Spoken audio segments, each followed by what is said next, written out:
my Advent of Code live stream using the F-star language. We've got a few minutes before it's time to start. Uh, and before we did, I wanted to go over some other Advent of Code solutions that use obscure languages. Just a sec here.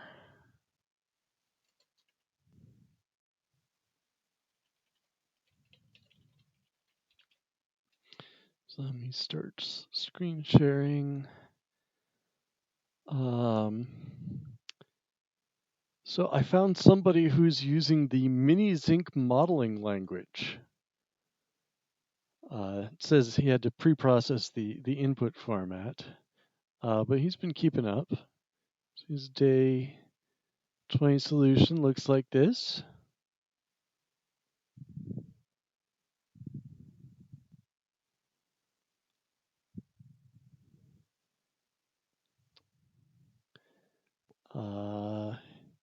I found somebody blogging about doing it in Erlang. Erlang is sort of a language I've been interested in learning, but I haven't learned it yet.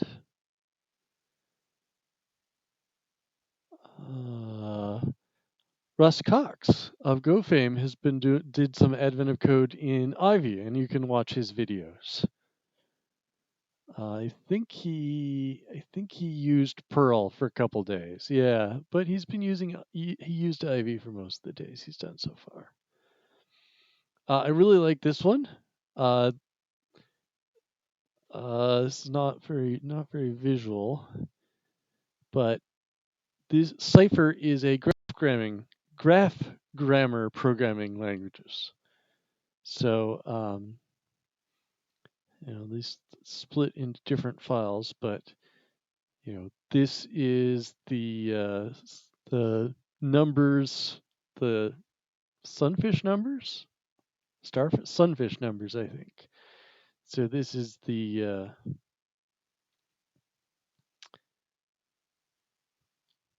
there's the reduction. So the explode is a nice fairly straightforward graph grammar query. Mitchell Hashimoto, one of the founders of HashiCorp, did a few days in SQL. He hasn't caught up. Hello. What's the last example? Oh, I saw a bunch of people doing it in Zig, which is a programming language I had not heard of. There's actually a Zig leaderboard you can join. And I don't know what Zig is particularly good at, but be interesting to try out. So let's see. Thanks as usual to all the Advent of Code sponsors. One of them this year is my company, Akita Software, and you don't need to take my word for it. Here's somebody random on Twitter talking about the developer advocate job posting we just put up. So he says Akita has a really interesting outlook on actual problems in software engineering with a research bend, instead of just building another hammer for nails. Plus, Gene and Cole, who I just realized works there, are cool and smart SEPL researchers. Go work with them. They're also good at building things. They're not exclusively researchers. Um, so yeah, we posted a developer advocate role today. We're still hiring a front end engineer, product engineer, back end engineer. Please do check out our jobs page. Got a couple of minutes to go. You can see I'm still 3 stars down. Yesterday's solution was still sub 5,000. That's pretty good. Rank about 3,600. Not as good, but it's day 19. That's probably going to be my best because so many people had a hard time with it. You can see the stats.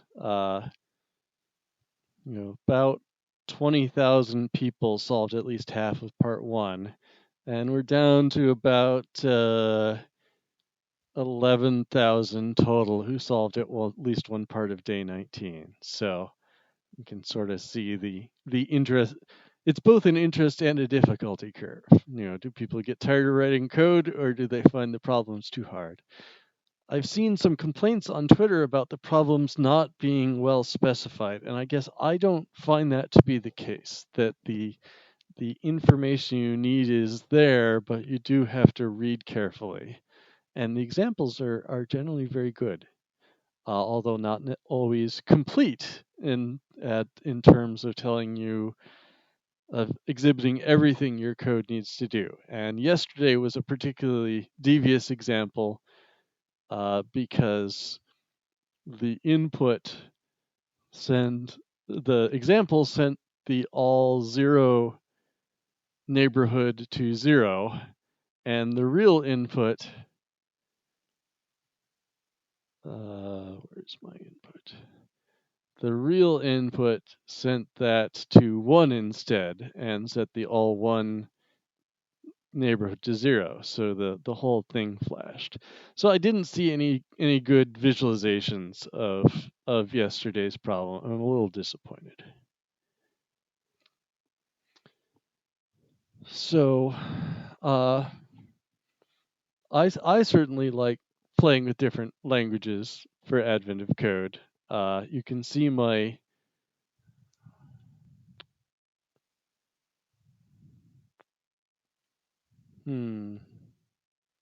Yes, you can see I've had mixed success since I started using weirdo programming languages.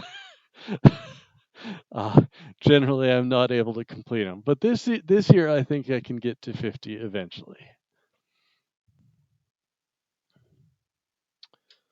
All right, let's see what we got in the store today.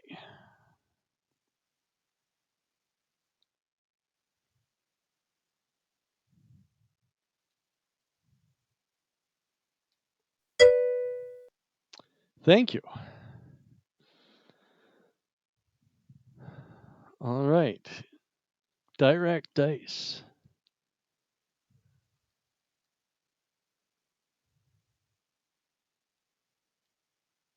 Each player's turn, the player rolls the die 3 times and adds up the result.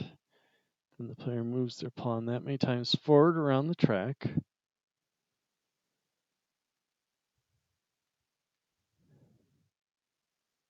Okay. After each player moves, they increase their score by the value of the space their pawn stopped on. Okay. Stop on space 2 and add 2 to the score. The game immediately ends as a win for any player whose score reaches at least 1,000. First game is a practice game. The submarine opens the deterministic dice. Okay. Die always rolls 1 first, then 2, then 3, and so up to 100, after which it starts over at 1 again. Play using this die.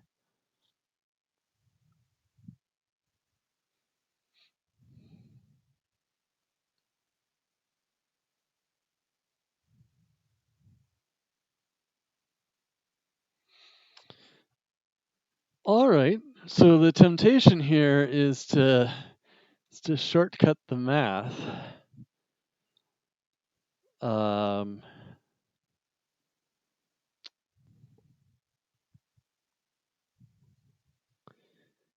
we need the score of the losing player by the number of times the die was rolled. So what's our input? All right. No parsing today. Only math. That's not actually a good thing, given how badly I've done on the math-heavy portions by trying to prove things to S star instead of just assuming them. All right. So the positions are named 1 through 10.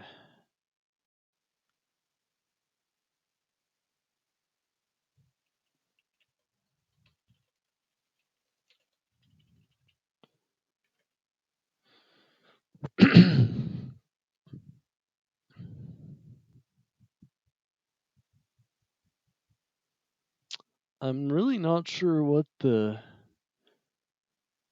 twist is going to be for part 2. Sometimes you can predict what it will be and write the code with an eye toward that, but are we going to have to calculate expected value or probability distributions or what? I don't know. All right.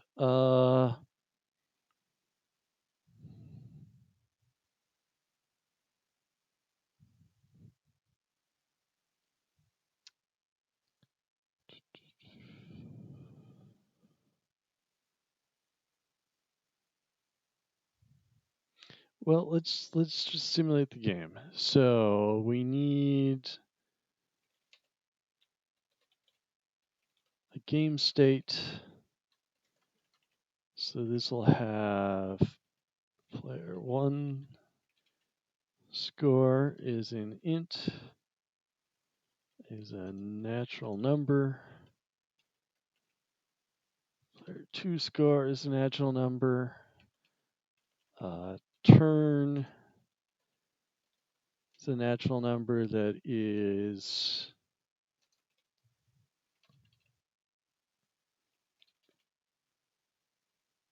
so I'm not sure what I can do in a record. Can I do this?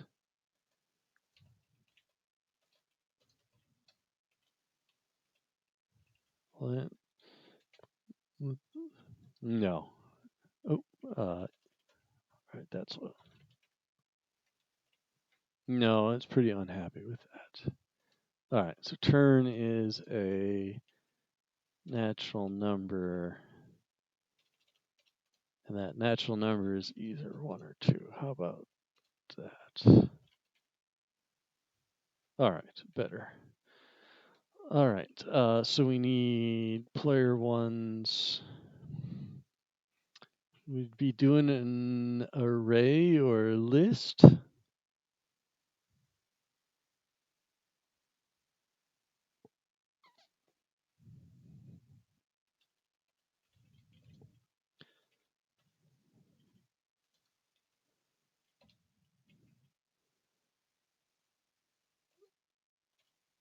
And all right, n is between 1 and 10 exclusive. I don't really like that I don't have a generic way of representing a player, but can add that later if it gets too hairy. All right, and for the deterministic one, we have what is the next dice position. So that is a natural number between 1 and 100. All right. What's not happy with? There we go.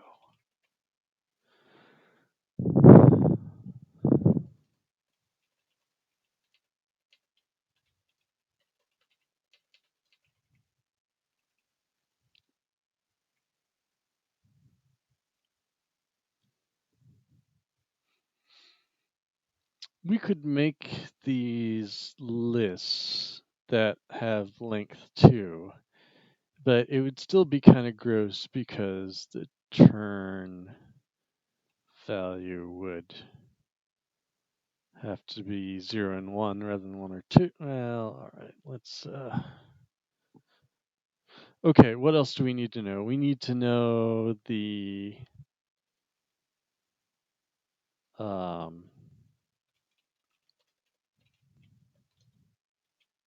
how many moves have been made.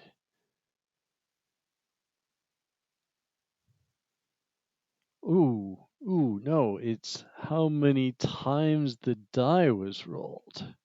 All right, good thing I checked.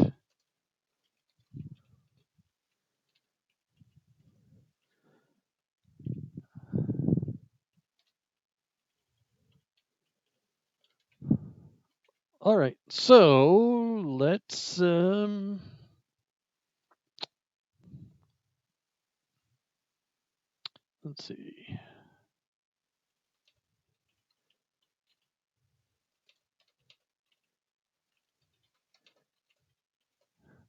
Almost like we're doing object-oriented programming today. Score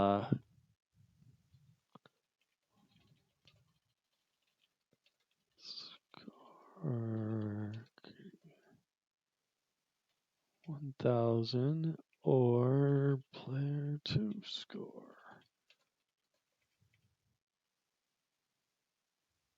Oh, wrong or.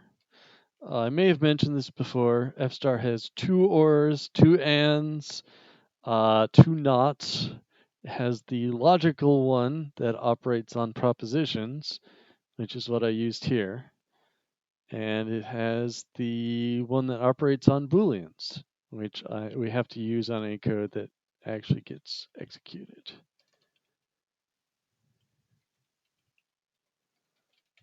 All right. So let's write the code that advances the game state.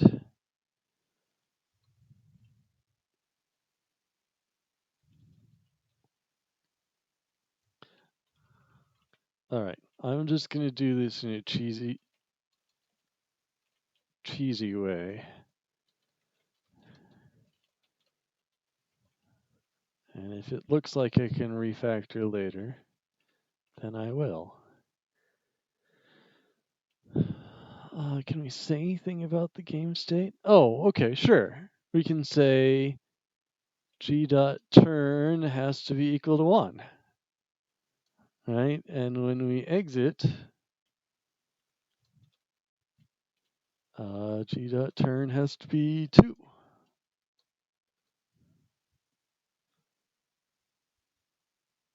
Sure. All right, so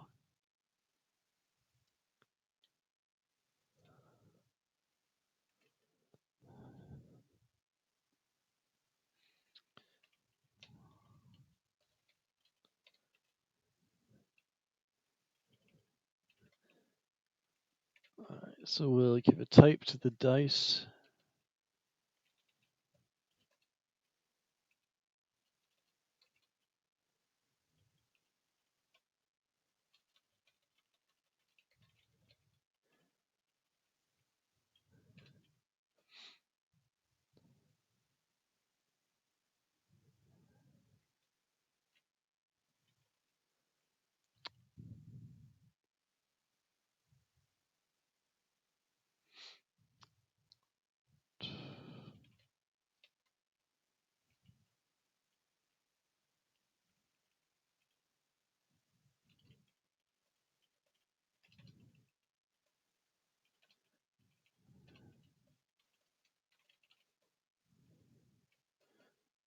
All right.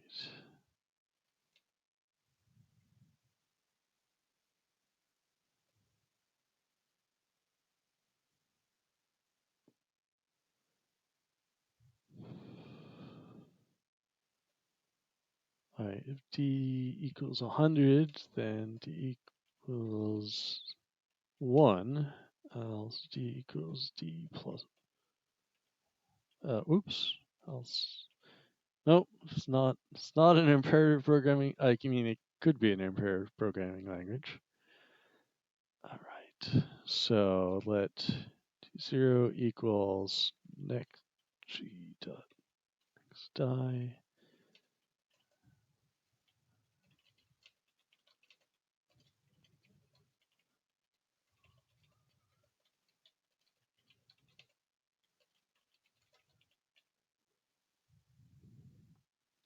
All right.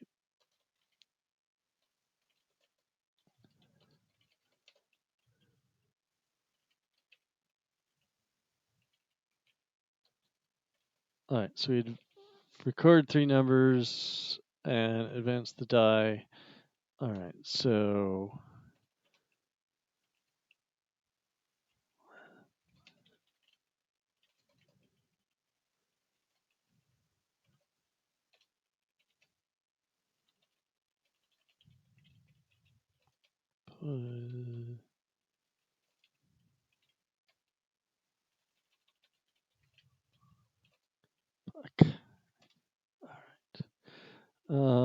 so let's do that.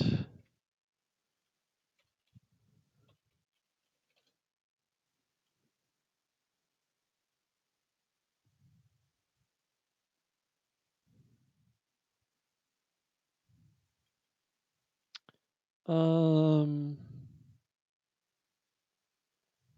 kind of tempted to take the 3 dice values as inputs. Sure, why not?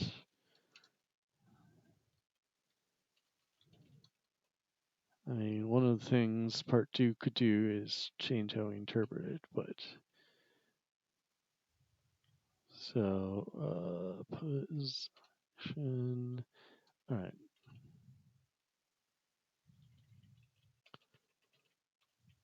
Position.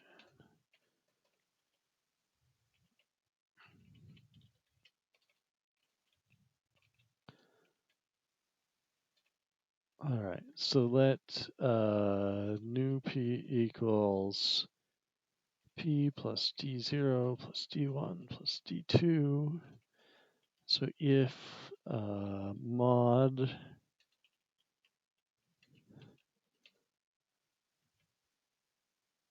ten,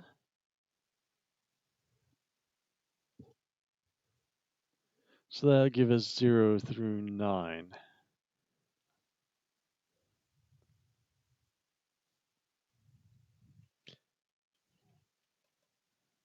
So if it's 0, then we return 10. Else p. All right, does that work? Oop.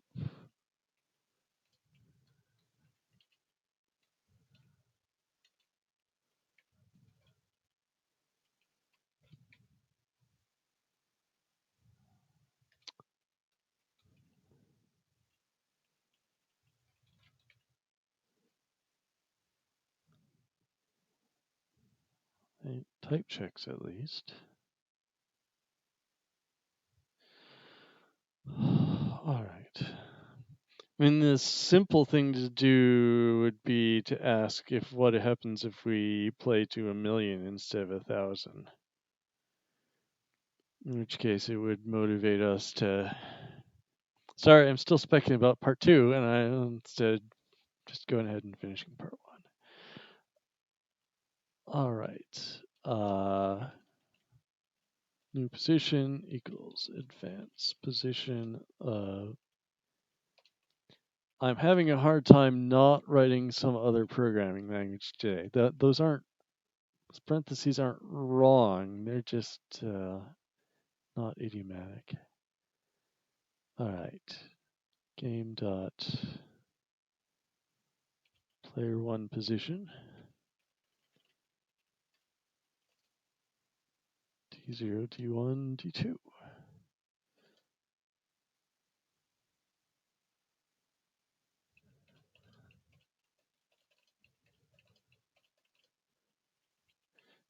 Star does not have a multiple variable let like some other programming languages does, but this is just good. We just have to put a bunch of extra keywords in. Okay, the new score equals g dot player 1 score plus new p.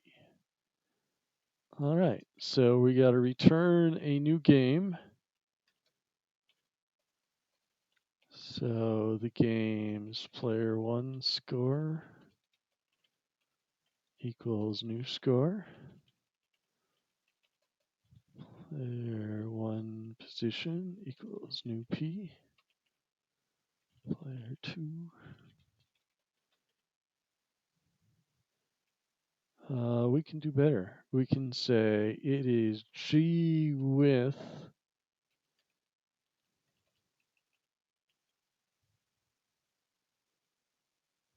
I think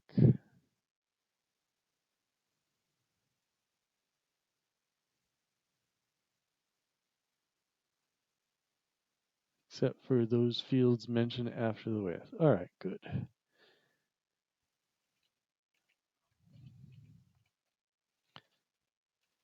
Turn equals 2. Next die equals next die, and number of die rolls is 3 plus the original.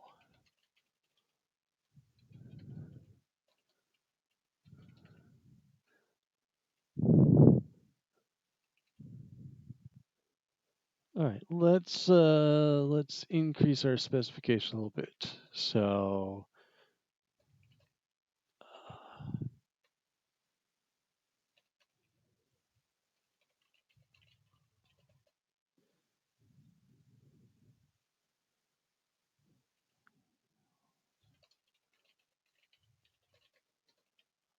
and it should not change player 2.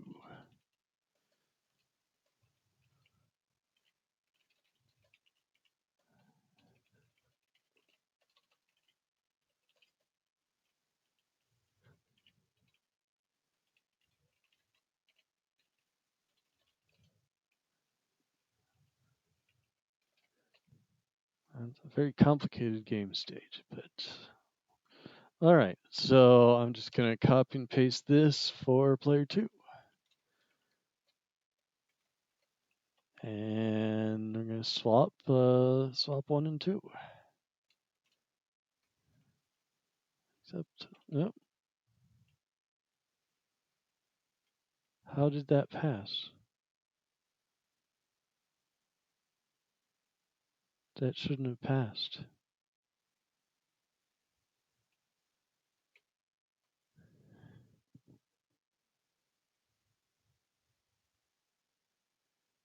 Because I put 2 here and I put 3 there.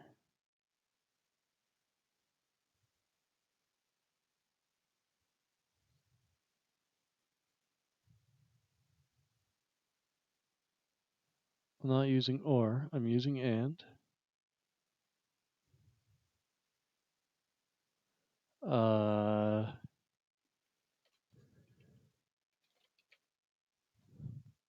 Well, I don't like that at all. Does it catch this? Wow. I am sorely disappointed.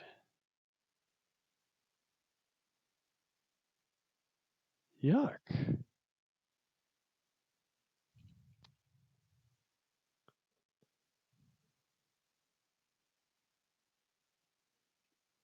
Let's go back to our original.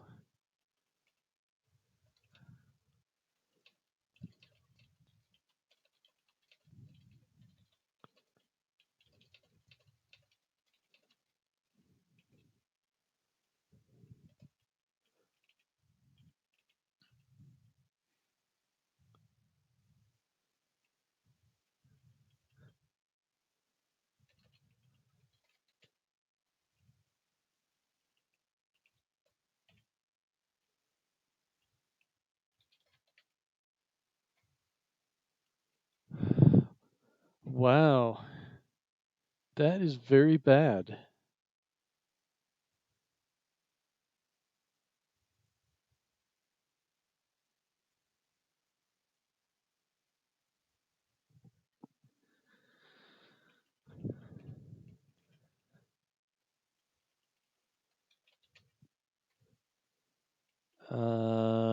Can we use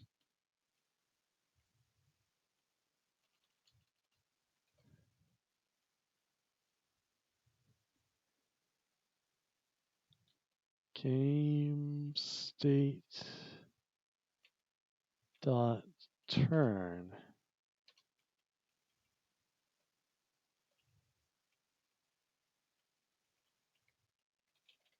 I'm not sure that's actually valid. No.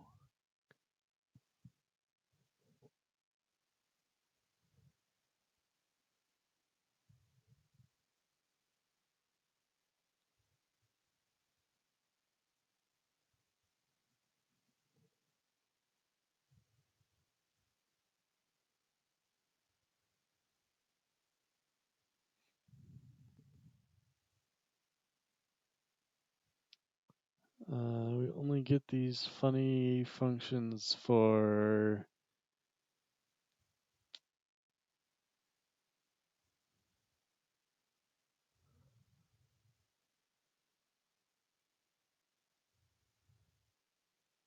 we only get the projectors for data constructors. Hmm. This is not the class of F-star bug I was planning to run into. Um,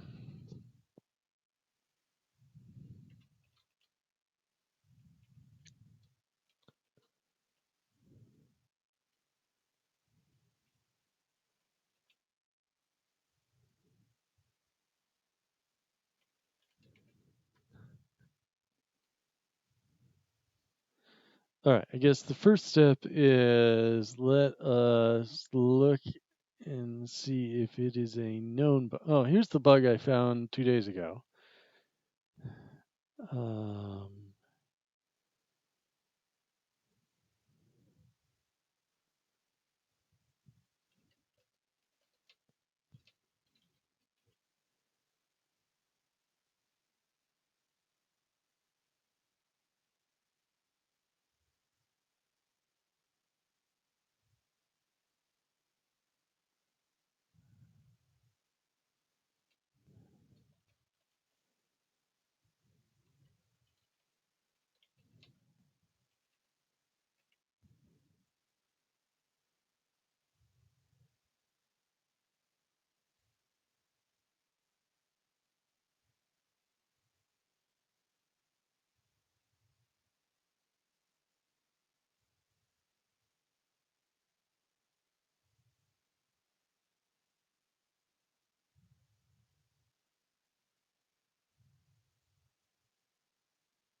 no.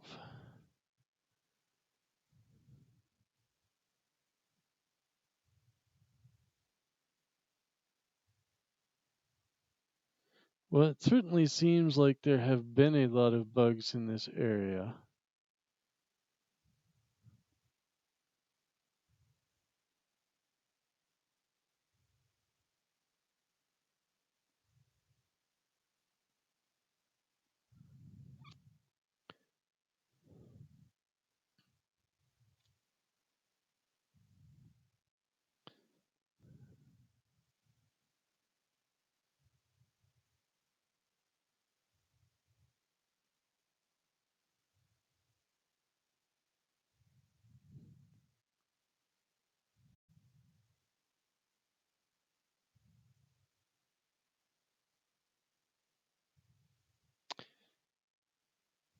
Well, this won't prevent me from writing the code, but it sort of misses the point if I can't actually write any dependent types that get checked.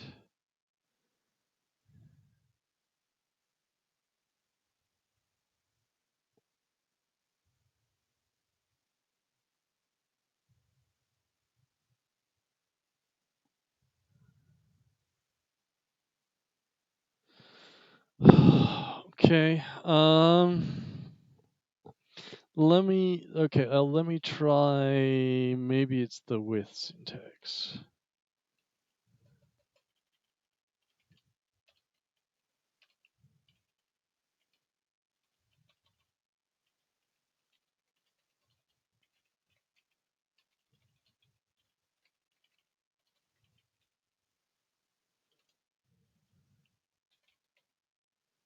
Nope.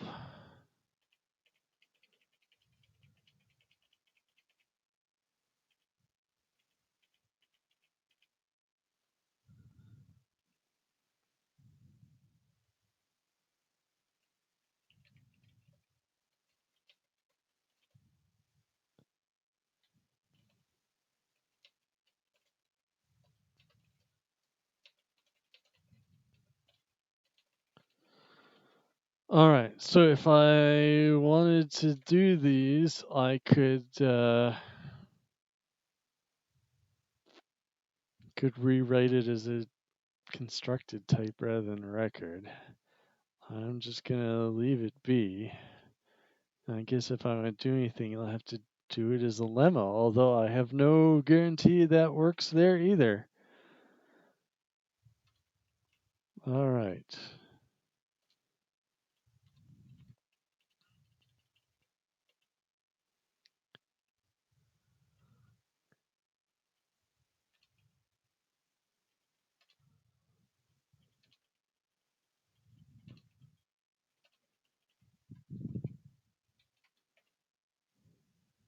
Yikes.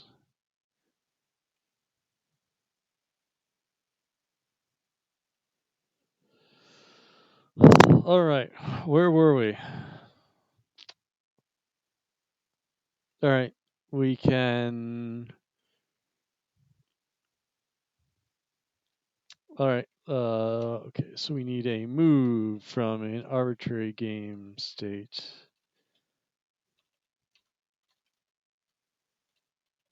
to a new game state. So if g dot turn is 1, then play.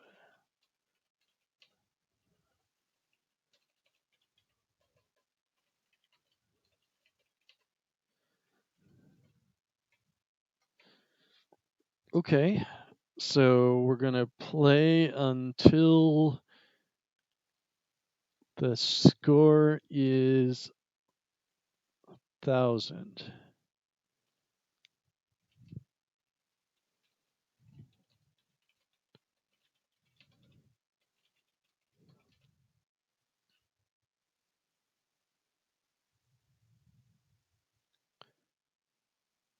So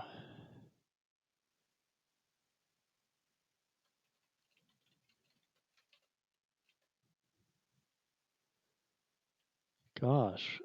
So my plan was I was going to show that this terminated because the sum of the player scores would advance every time and they would get closer to the score.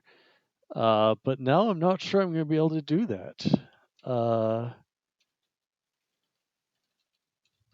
I wanted to write here decreases s plus s minus g dot player 1 score minus g dot player 2 score. That is a value that should decrease. It's not a natural number though. That might cause us problems. But let's just give it a try. All right. So if g dot player 1 score is greater than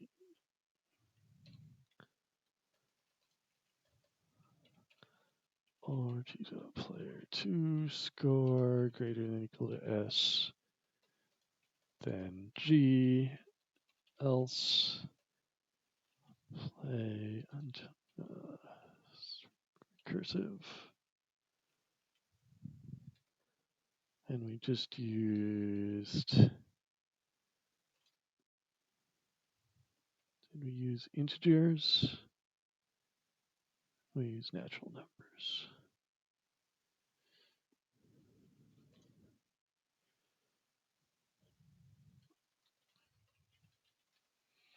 So that's another problem here. This could be negative.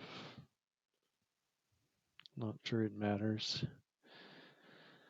Play until target score S and move G. I'm extremely skeptical.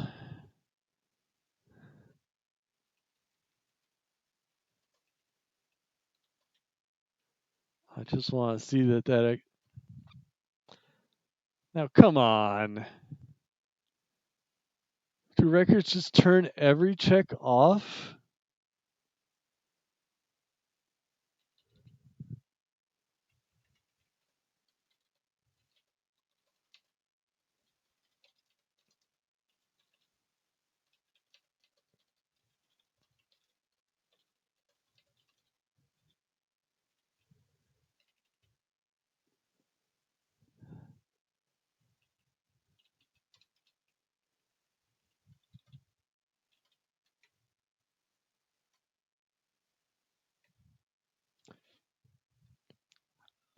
What is even going on today? Usually I have the opposite problem where I think it should pass and F star does not. I'm not used to it going the other way. All right.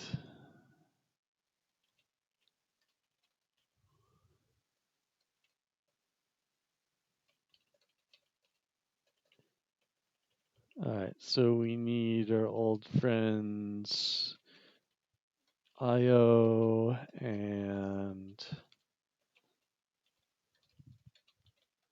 printf and all. All is what gives us the ML effect. Okay.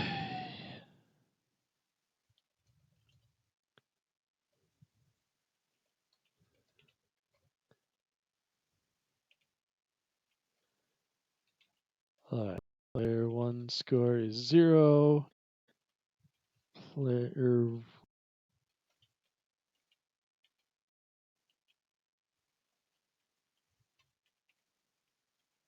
Player 2 score is 0.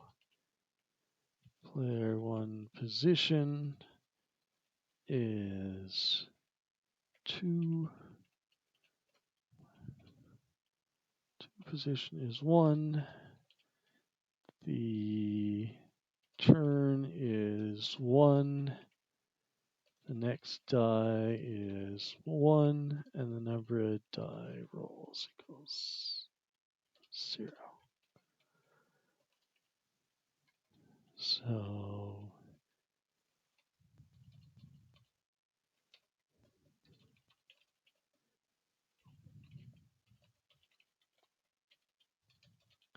we're playing to 1,000. Game state G, game state init.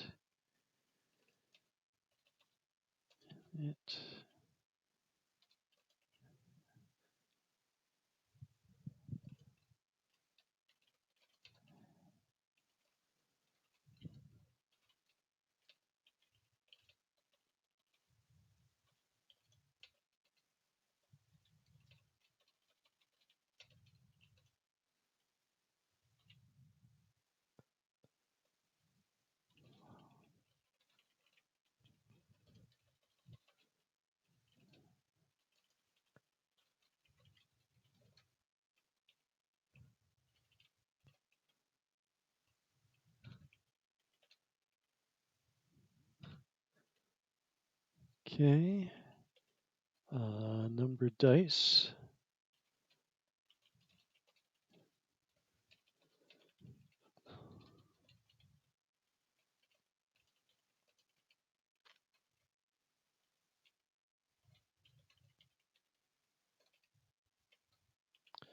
All right, and so the answer is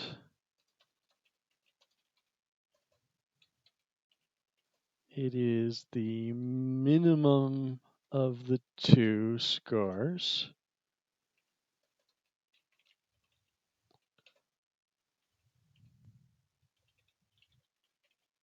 So the losing player times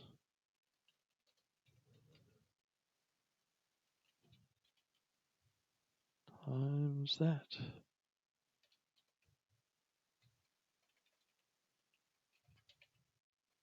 Oh, need to reload all that.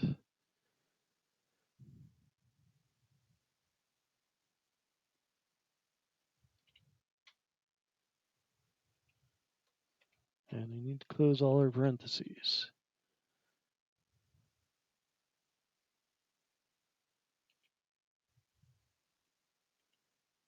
Huh. Oh, I need to have fewer parentheses.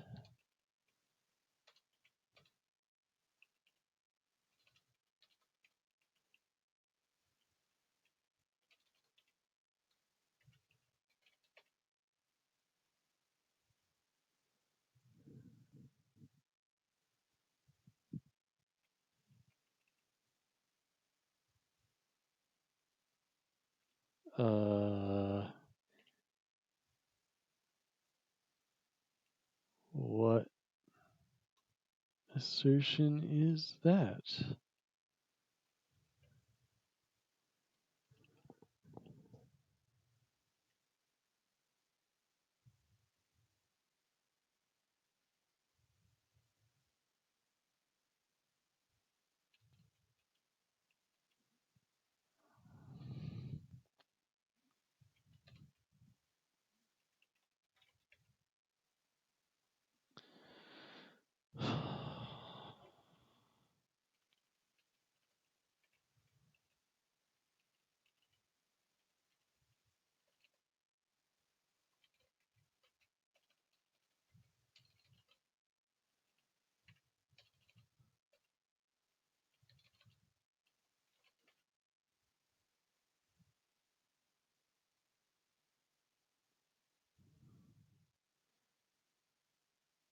Okay, interesting. Oh, I used and. And so that is probably why they weren't being type checked. Because I'd specified an impossible condition, so it said, "Oh, well, there are no game states."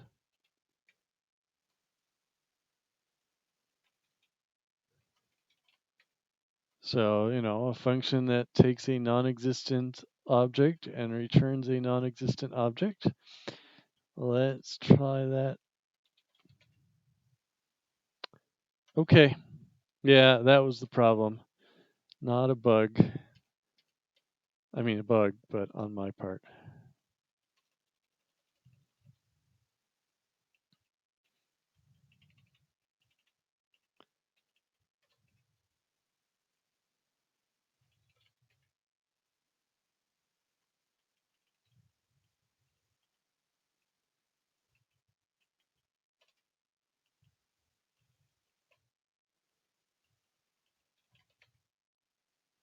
All right, I feel much better now. Uh, I kind of wish it had shown at some point that before then that, hey, dummy, you've got an impossible condition.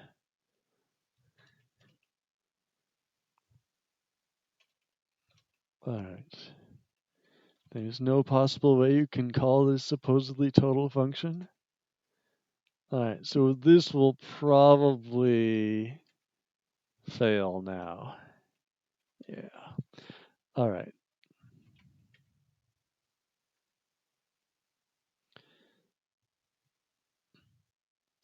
So let us.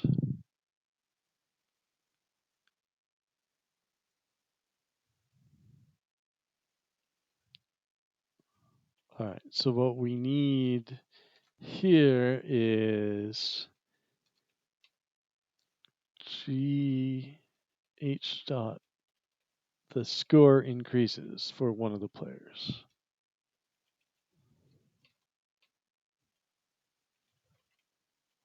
One score.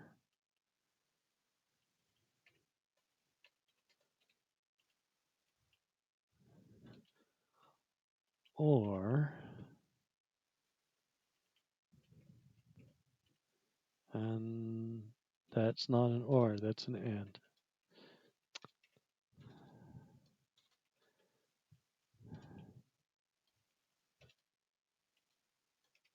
All right. Can it infer that from just what we got? It can. Good deal.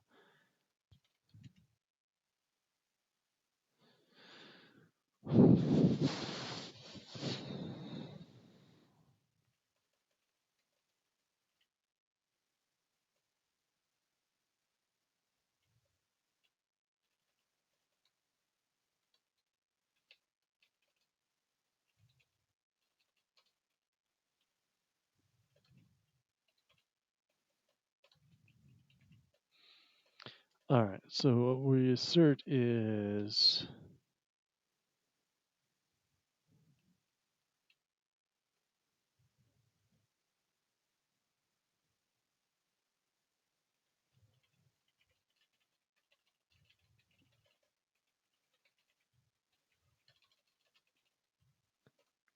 strictly less than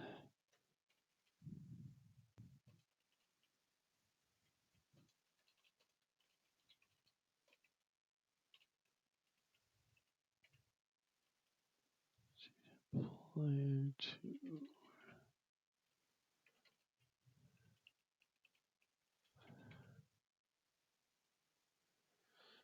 All right, not good enough.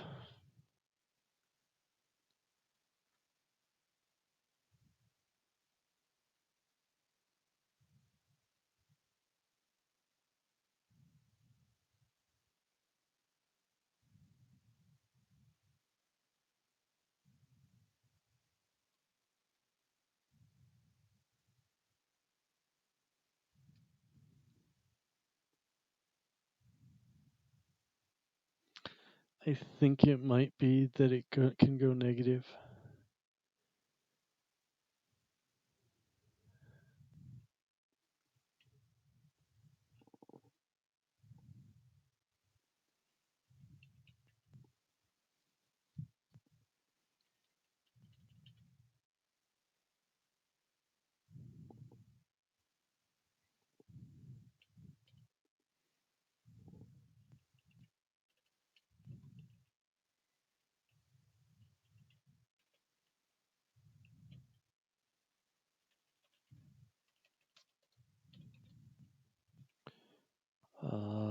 Because this is an int, not a natural number.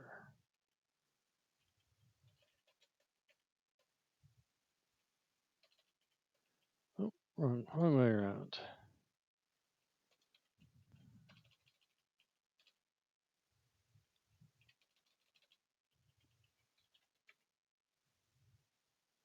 Yeah.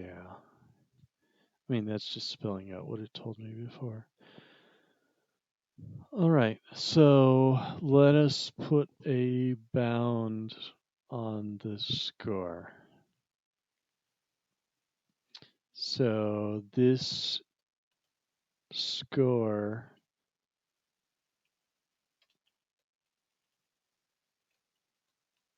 is bounded by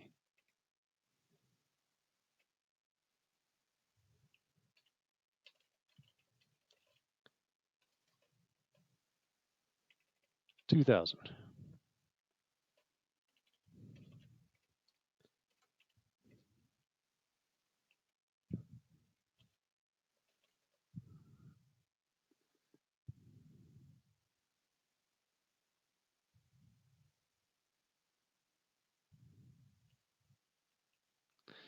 All right, this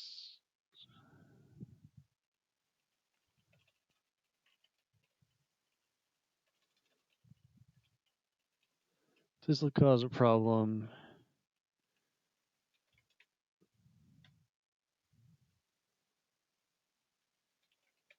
For these, because the new score isn't guaranteed to be below that. So what we'll say is this only works if the score is less than 1,000. G dot player 1 score less than 1,000, and G dot player 2.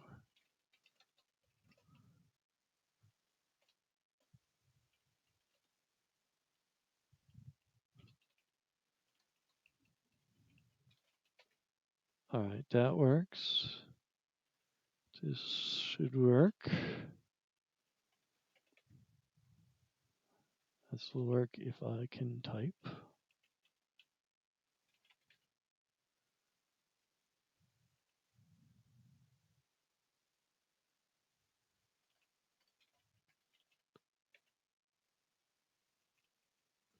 This will work if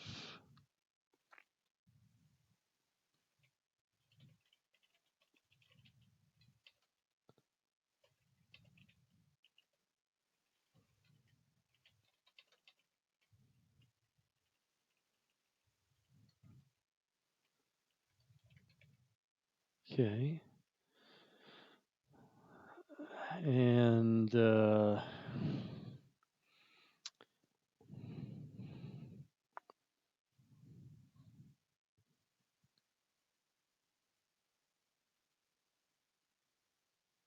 this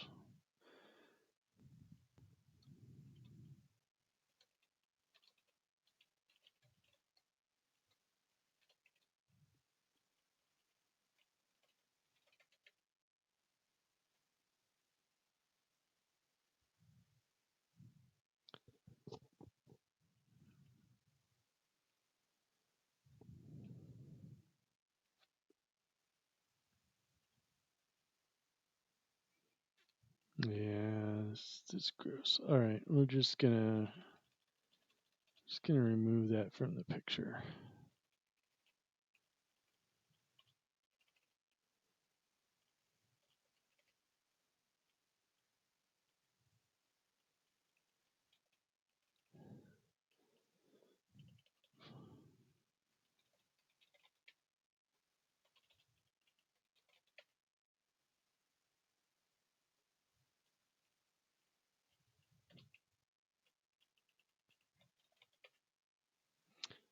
All right, that's a hack.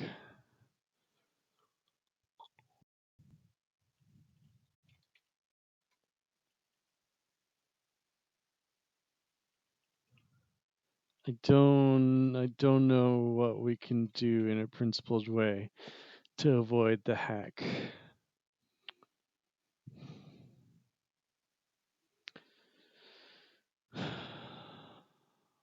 We could make the maximum score part of the definition of the game.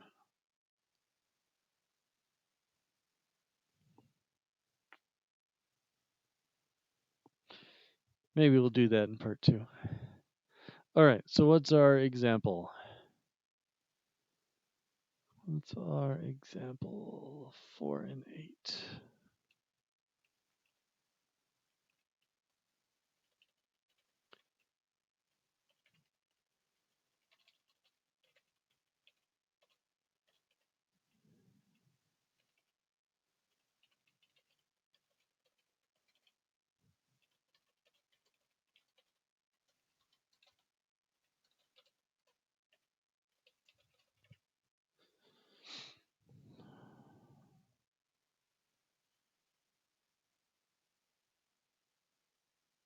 And as usual, I didn't actually call the function.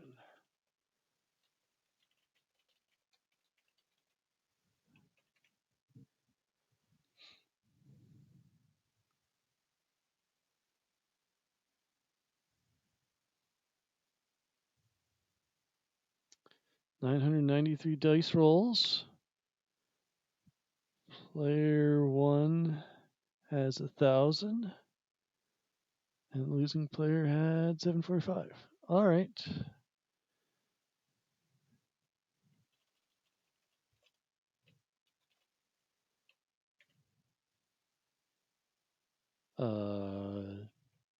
Init is what I called it.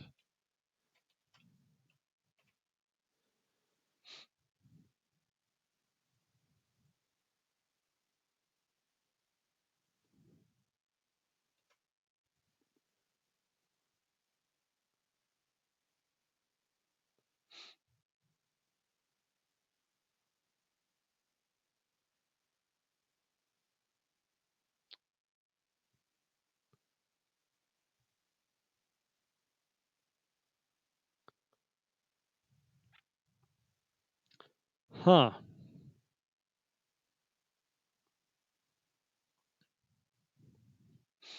Well, this isn't going to work.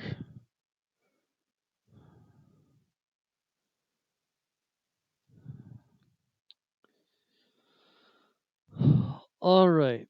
So obviously we are not going to count up to 4 times 10 to the. I even lost count. 3, 6, 9, 10, 11. We're not going to do 4 times 10 to the 12 simulations.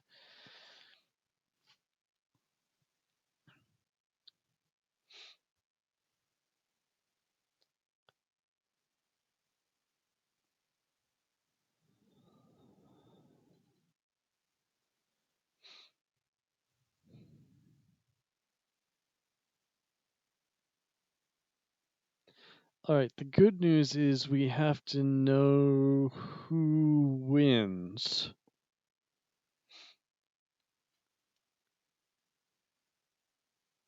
So winning is first to 1,000. So we should be able to do this with combinatorics.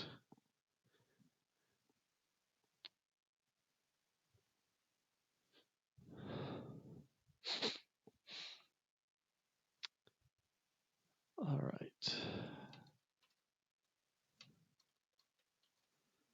I don't know why I'm copying this because basically all our code is useless.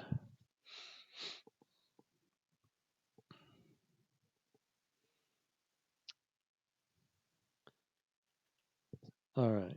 So player 1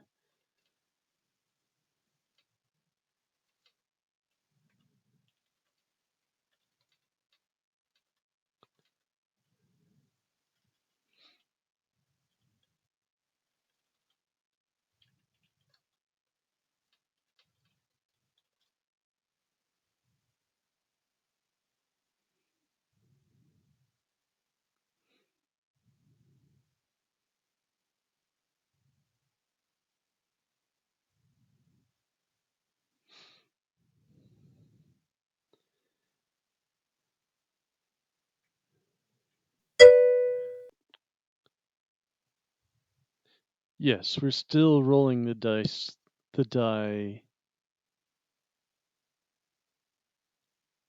I believe this means you roll the die 3 times.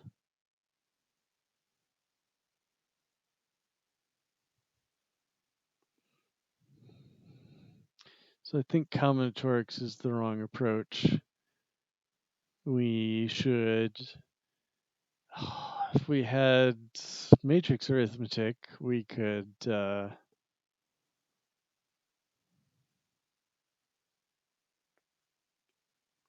write the transition matrix. We could still write the transition matrix by hand. It'd be a little more complicated.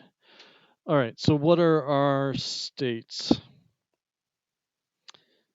Our states are 10 positions of the board times 2 players. All right, let me write this out. I don't think I'm going to be able to come up with a combinatorial solution because of all the wrapping around, and you score what you land on, and maybe with some additional insight that would work.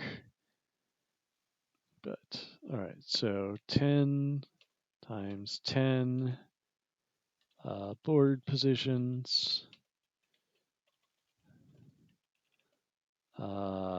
21 times 21 scores.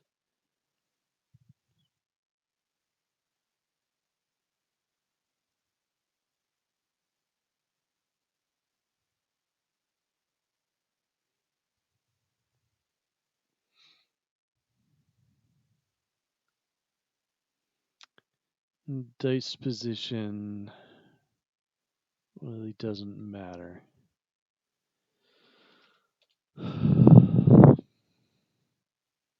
All right, so let's see if we can write.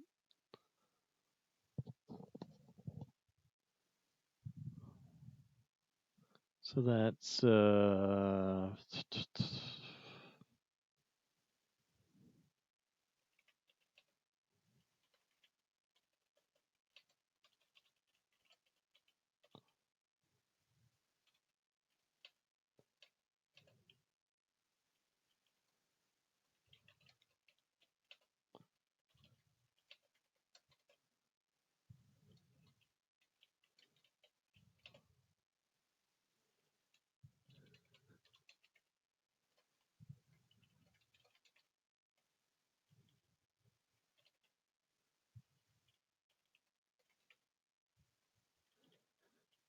so there is an F star.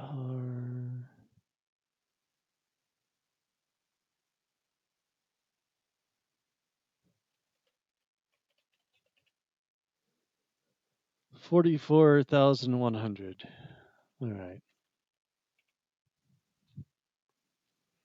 That's a pretty big matrix anyway.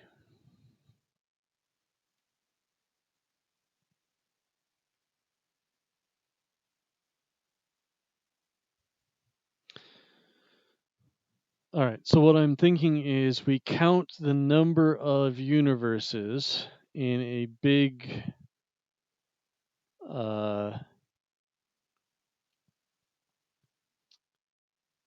count the number of universes in a big vector, a 44,000 element vector. That's not too bad. And then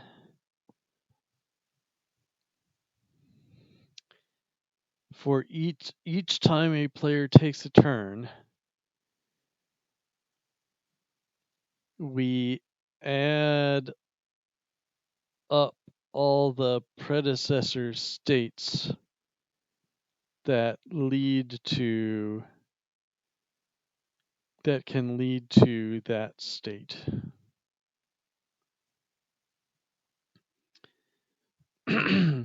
So that's where we use our combinatorics.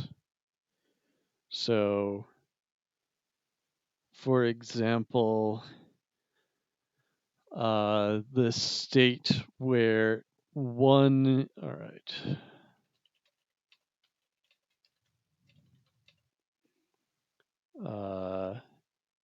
P1 equals 5 and P2 equals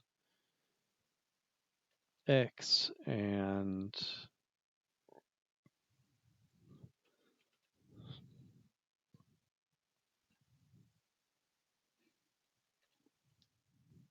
P1 equals 13 and score 2 equals Y has predecessors.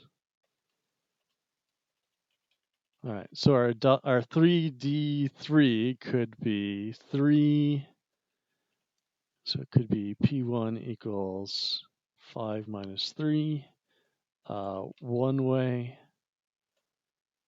P1 equals 5 minus 4 in 3 ways, 5 minus 5, which is 10, and all right, 1 plus 1 plus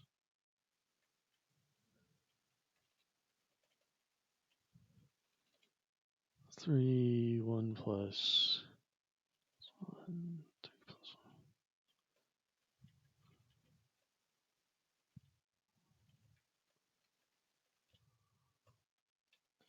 1, 6 ways. All right, so what we need is the function.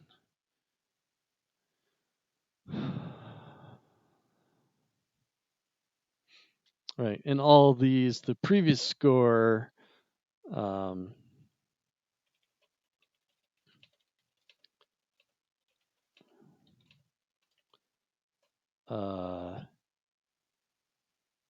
must have been 8. So in all those previous universes, there is, one previous universe leads to us being on 2. One previous universe leads to us being on 3. 2, 1, 0, all the way back around the board. So we need the function that does this distribution.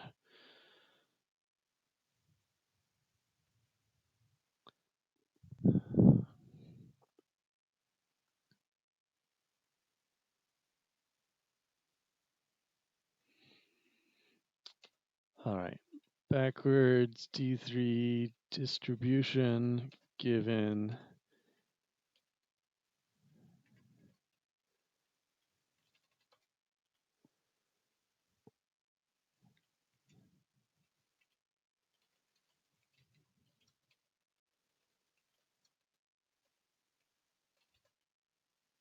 I'm going to turn a list.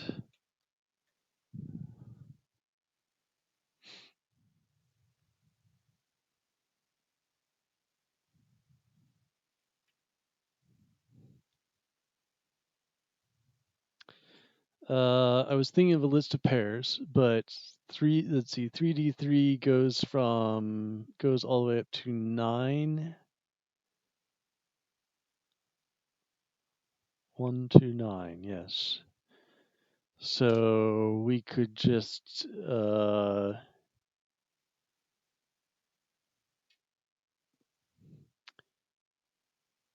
we could have it be a list of board positions instead.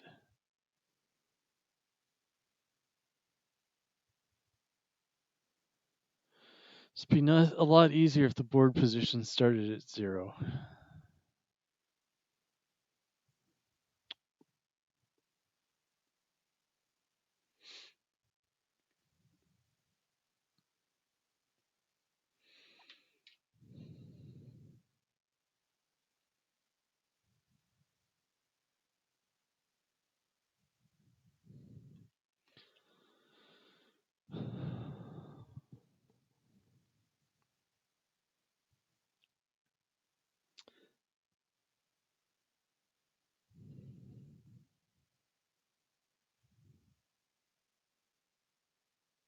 Let's do this as pairs.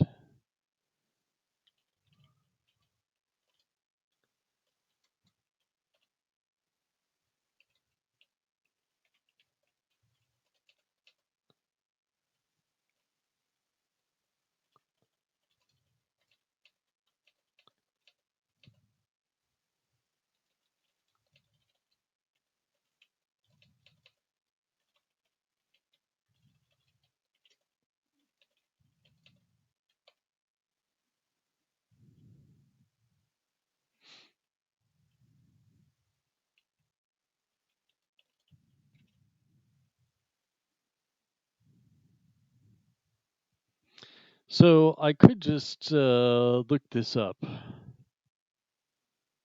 or hard code it. So we need a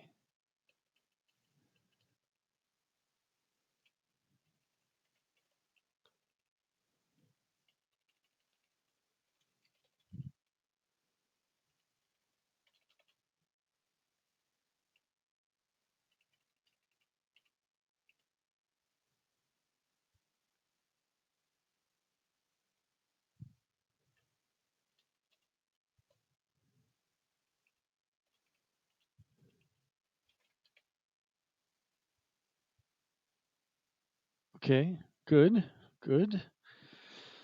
Um, we could keep our old advanced function and verify that they're the same.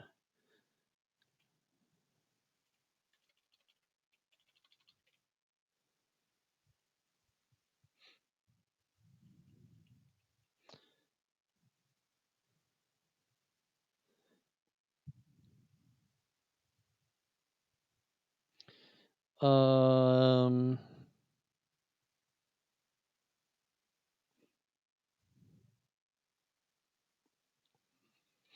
so I was thinking I was going to use 21 to represent all the values above 21.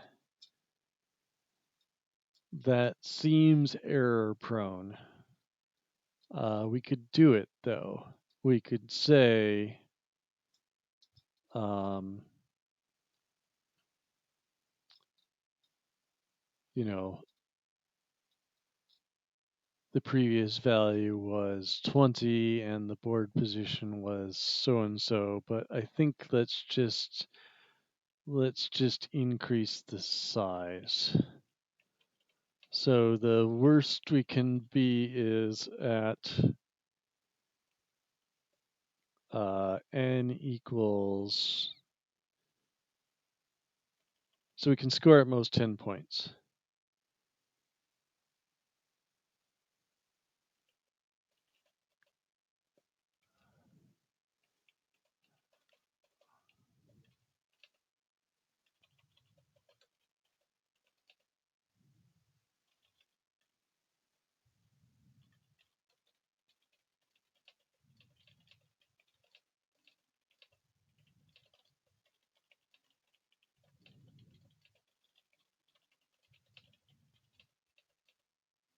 Okay, so we could be at 20 and go 30 more. So that, I mean, it's a quadratic increase, but it's probably worth it as long as we can still fit that in. So what is that now? F star.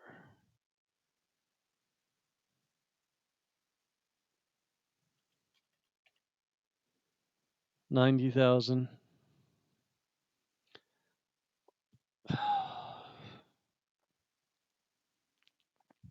All right. That's not huge. I mean, it's kind of huge, but it's not unmanageably huge.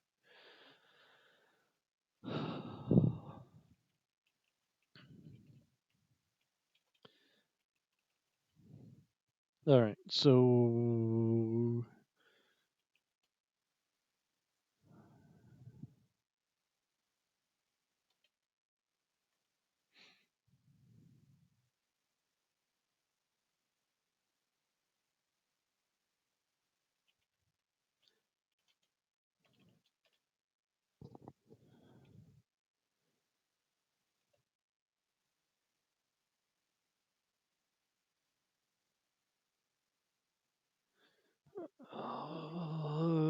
sure, let's build this from a D3 and then do 3 of them.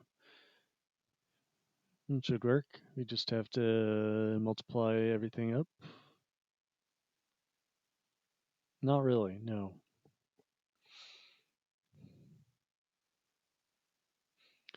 All right, let's do this as a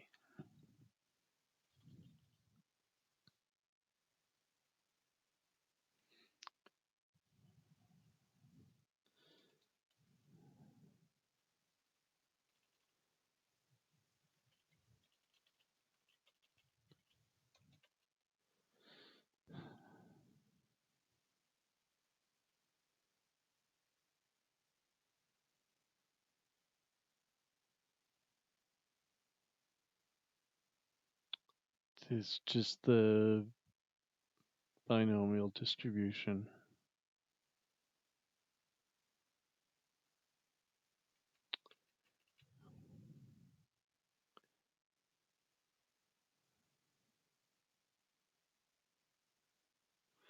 I really want to write a for loop here, and we don't have a for loop.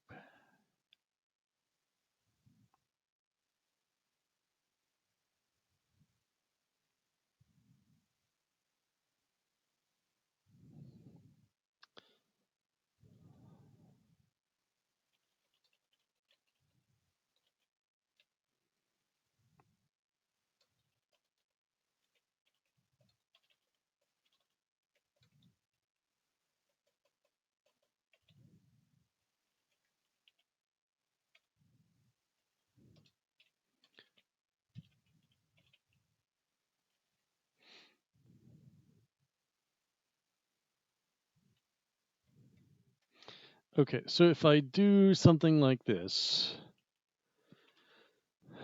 then I'm going to have to fold everything up into a map. And that seems expensive. And I'm going to have to iterate over the stupid map to get everything out. So I'm just going to hard code the probabilities, which is also error prone. All right, so reverse position.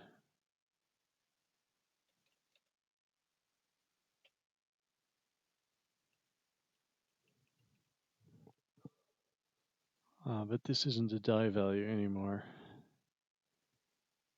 This is 3 die values.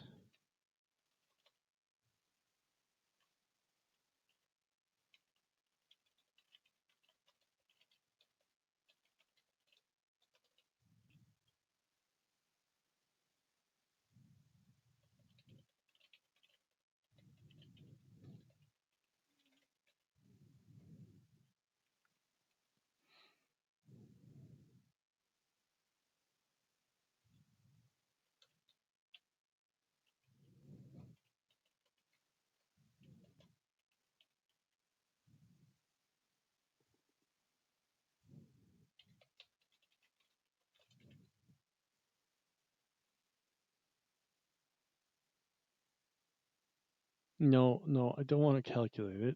I just want you to give it to me.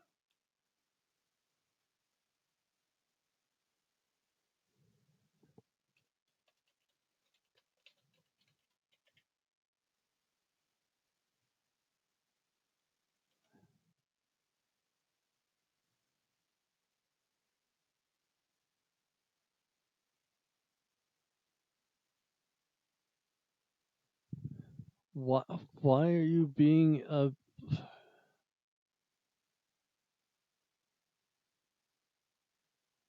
Why would you give these as percentages?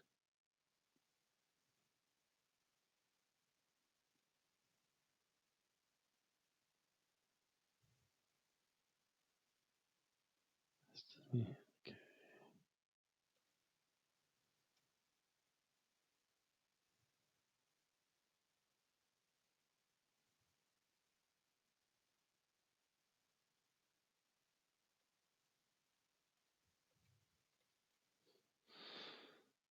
That's not it at all.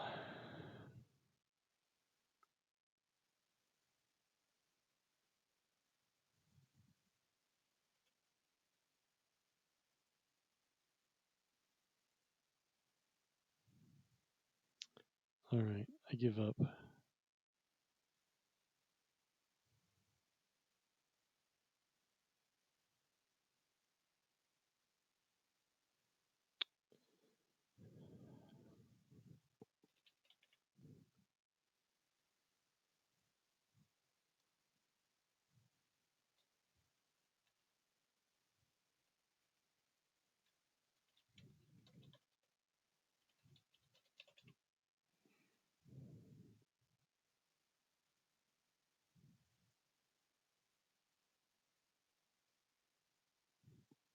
That's not right. Oh, it has to be 1, 2, or 3, not 0, 1, or 2. All right, there's our generating function.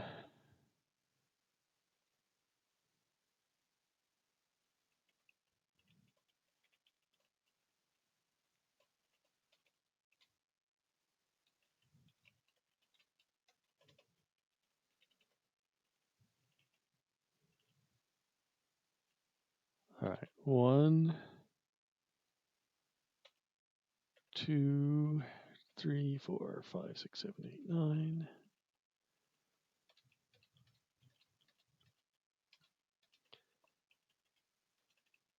And this is 1, 3, 6, 7, 6. It's not 1 through 9, it's 3 through 9. I believe I mentioned this process being also error prone.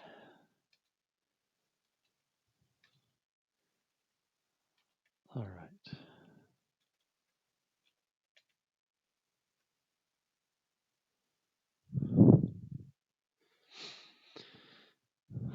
Good enough.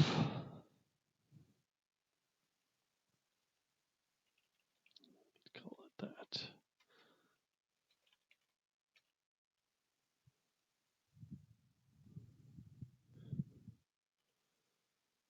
All right, so let's define a new game state.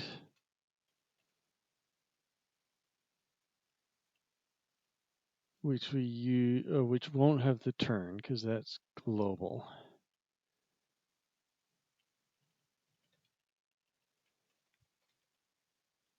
So we'll have player one's. All right, we need a max score after all.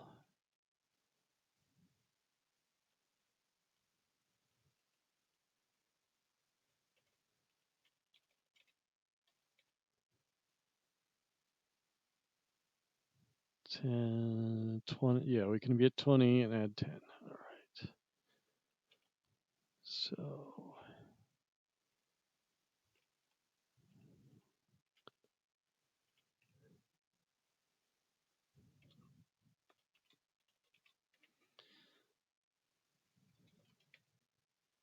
All right, so what we want is to say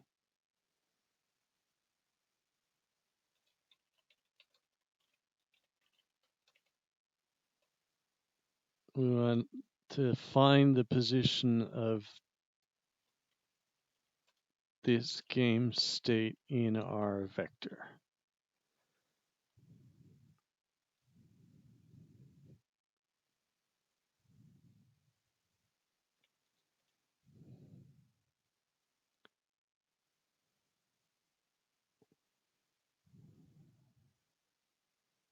I'm really uncomfortable that I went up to 30.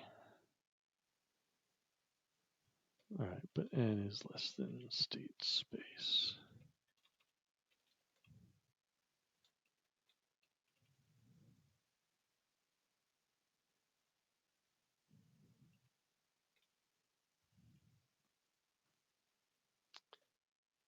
All right, and we're going to define it as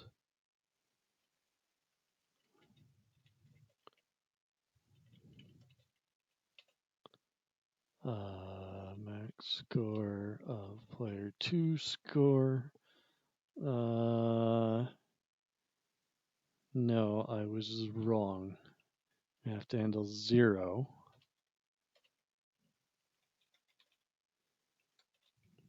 Max score plus 1.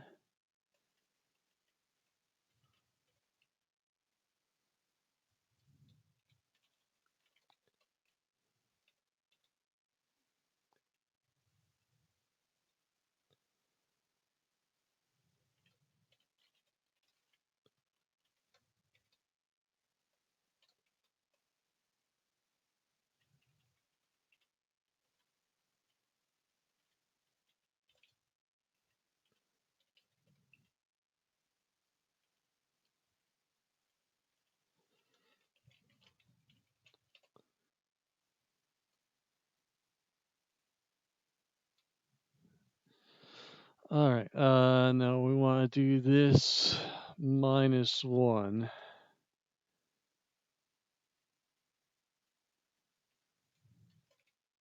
So we don't have to multiply by 11.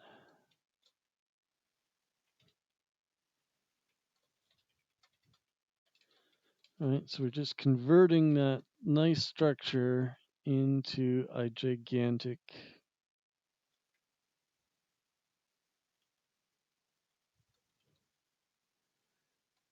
index in our vectors. Does that work?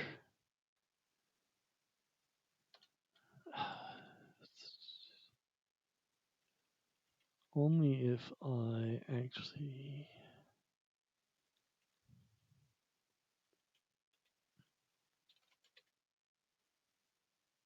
Amazing. All right, so it agrees that that is a number less than the state space. Let us write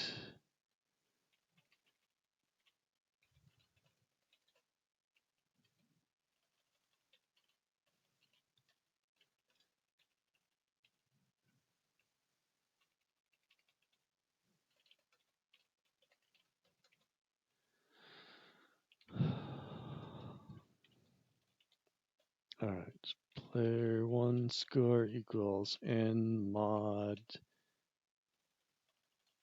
max score plus 1. Player 2 score equals n divided by max score plus 1. Max score plus 1. Player 1 position equals n divided by 1 divided by max score plus 1 mod 10 plus 1. I cannot type position.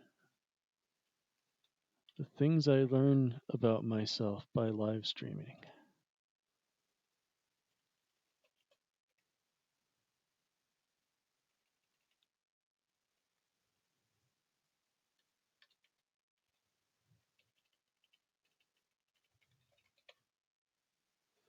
All right, so we assert that these are the identity relationship. So let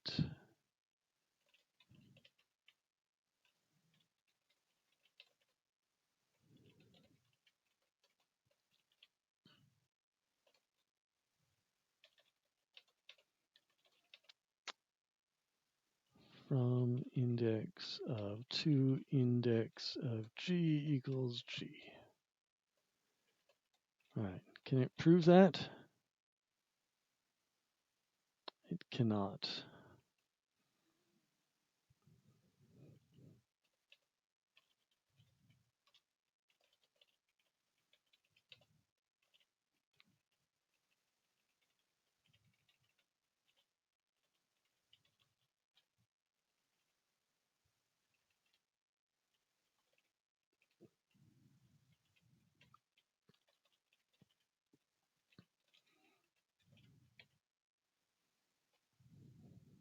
I'm really hoping it can prove this by itself. I mean, it might not be true. I might have screwed up.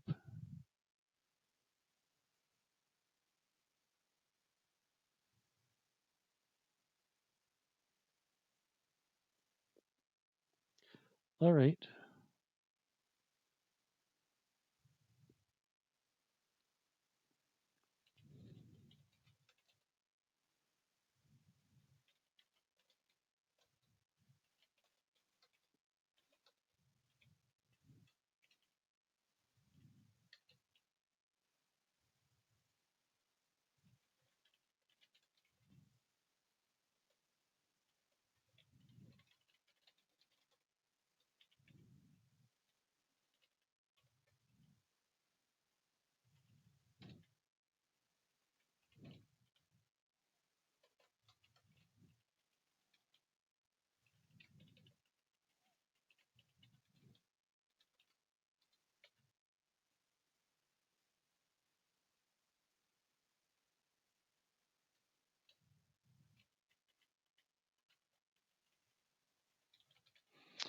what I found myself doing before is breaking these into separate lemmas, and then it was clear which one was failing.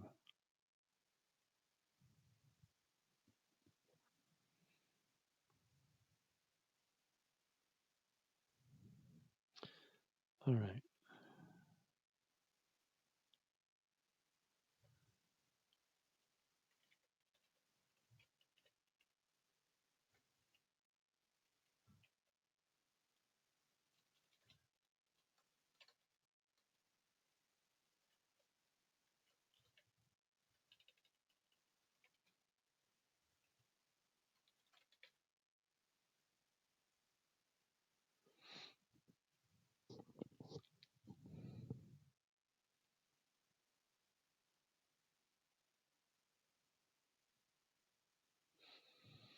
We might need to pull in a lemma.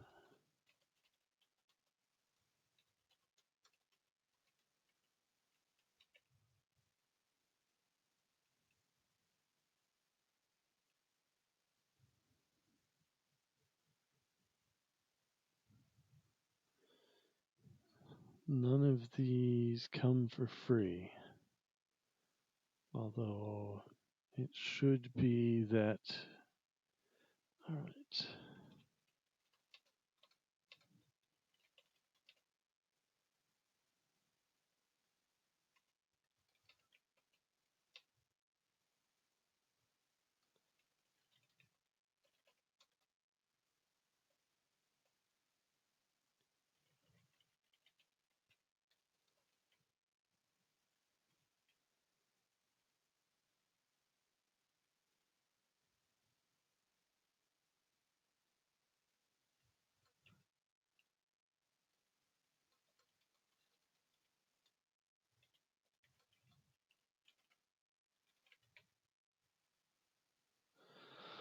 Okay, so far so good.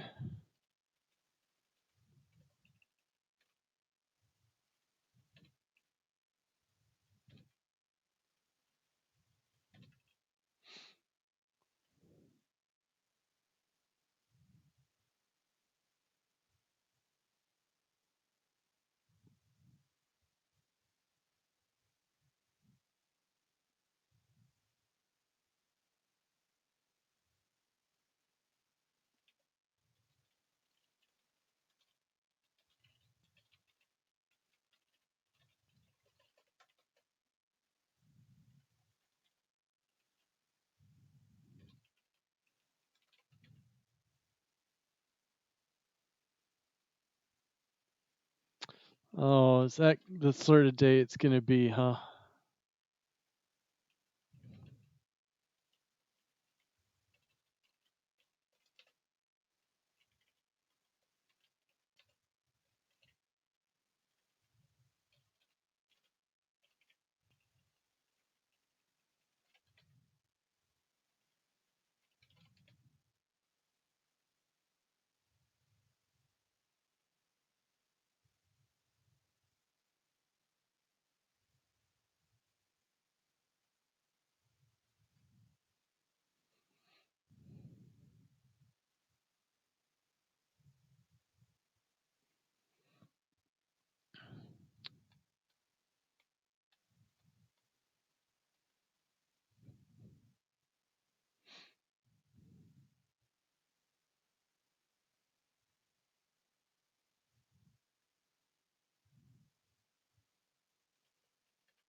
All right. Got the base case.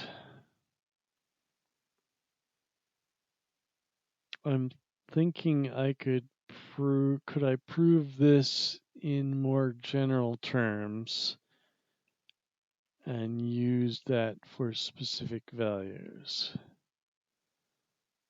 Um,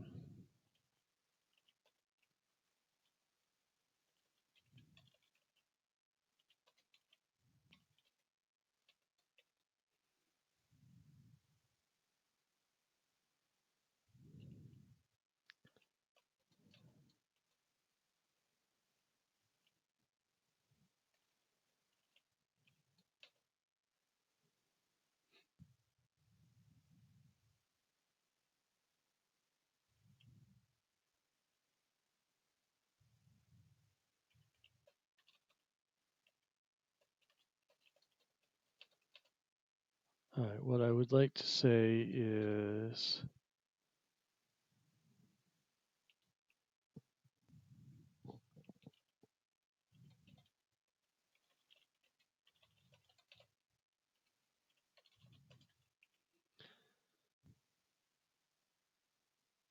if we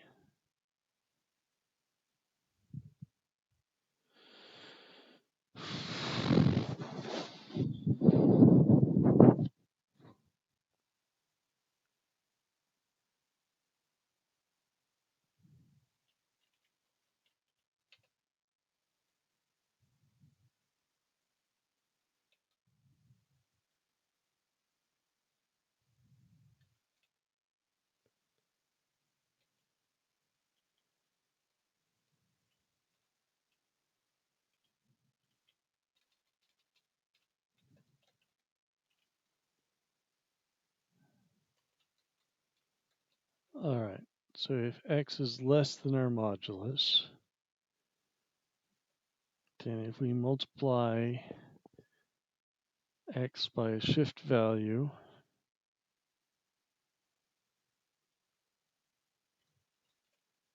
and then divide by the shift value,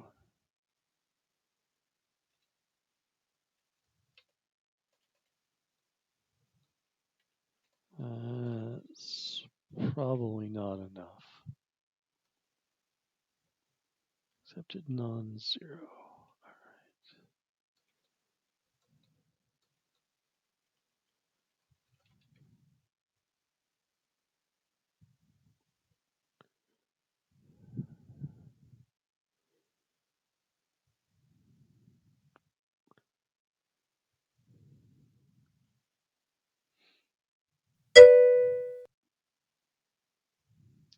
Hello.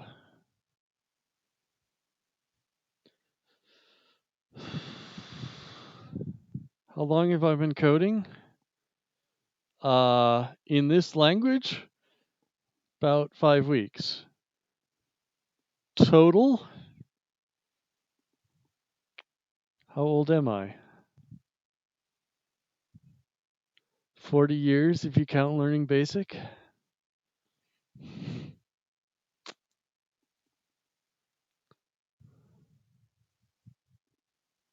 Yeah, about 40 years. Not professionally, but I learned to program as a kid.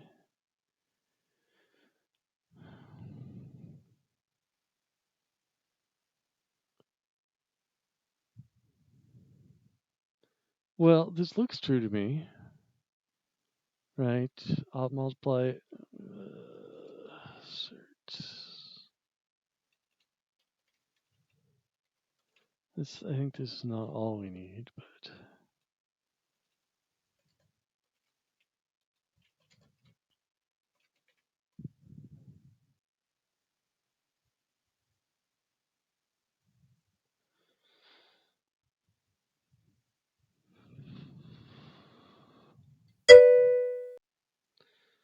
do you make any games? Yes, I wrote some very simple DOS games. Uh, one had vector graphics back when I knew how to build a rotation matrix, although I don't think I thought of it as a matrix at the time.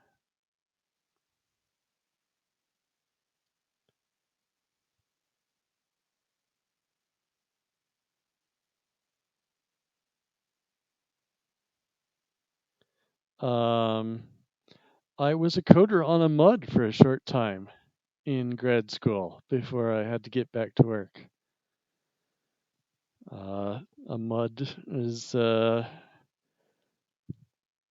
multi-user dungeon or dimension, a text-based multiplayer game. And let's see. I'm trying to remember if I've made any JavaScript games. I don't think so. I've been more interested in solving games rather than writing games. So I did a bunch of work on poker solvers.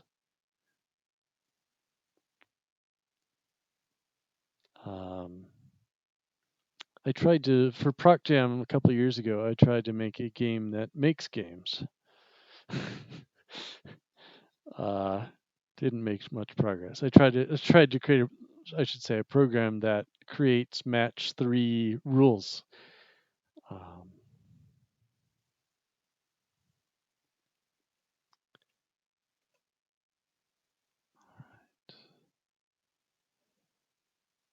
so all right, there's what we need.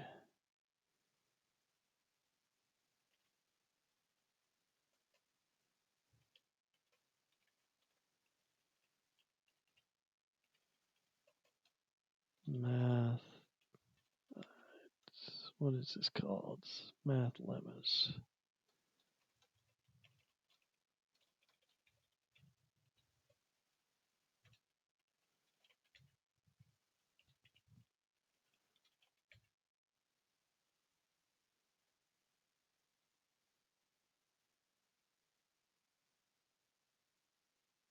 Oh,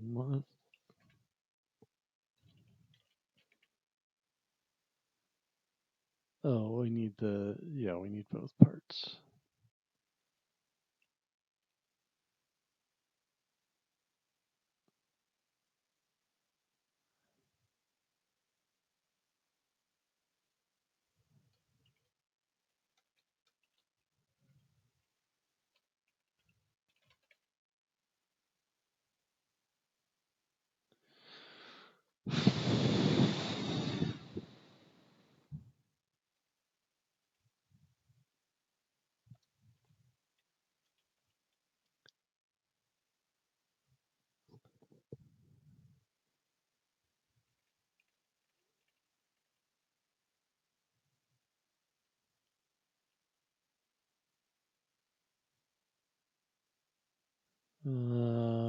It's not so good.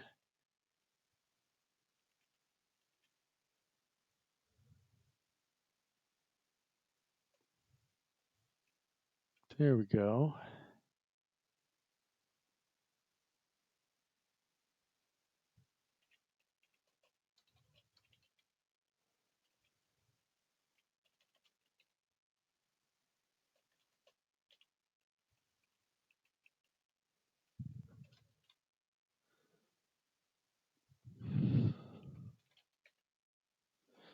All right.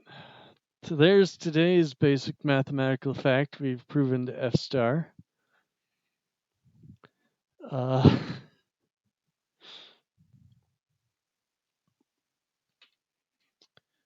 so let's see here. Is that enough?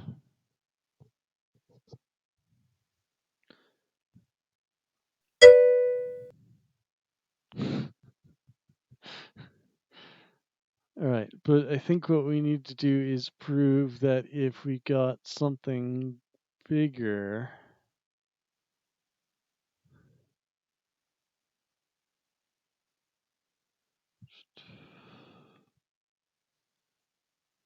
I have no idea how I'm going to prove this if it can't do it itself, because we need to prove that, oh, even if we add something larger, then this is still true. So what do we need here? We need extra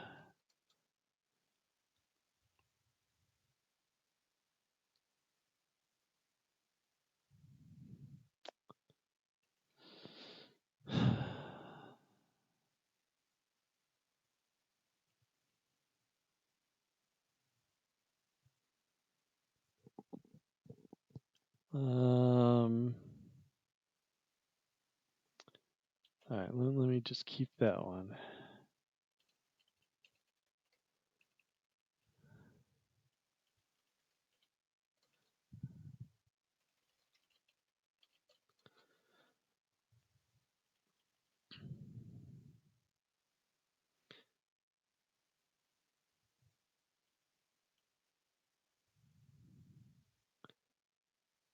All right, let's say, so if you've got a higher value plus x,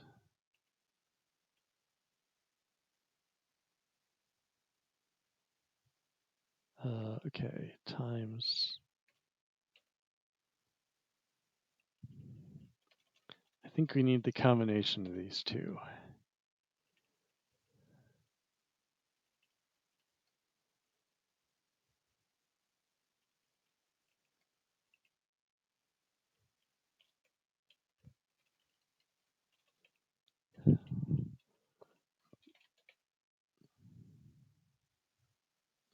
Let's,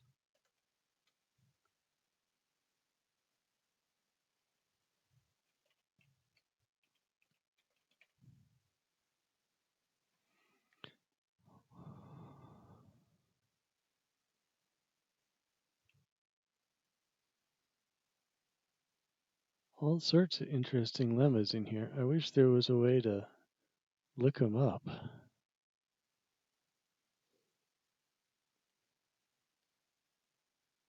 I've been thinking of building an index of just listing all the lemmas, but I don't know what sorter to use.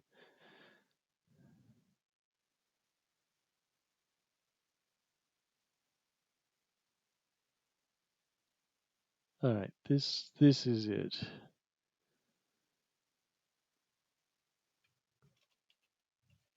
Lemma div mod plus. So higher digits.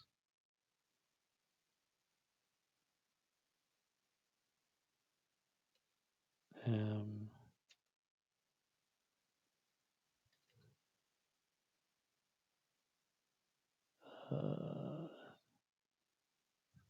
X M.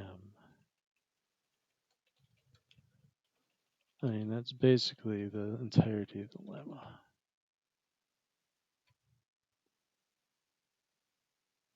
Nope.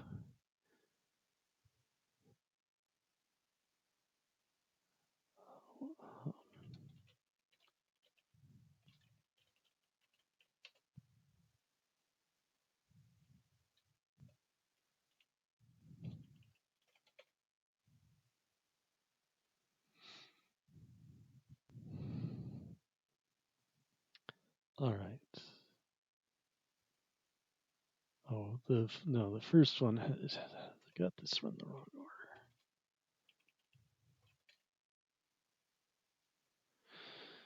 order.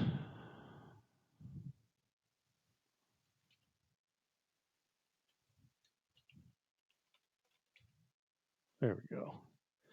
All right, that was an order of operations problem. All right, so we're close.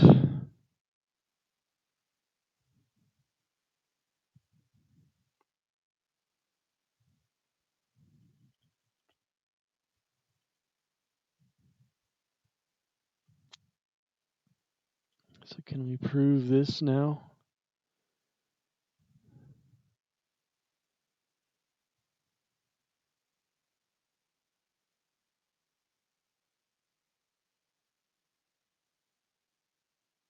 No, we need another shift.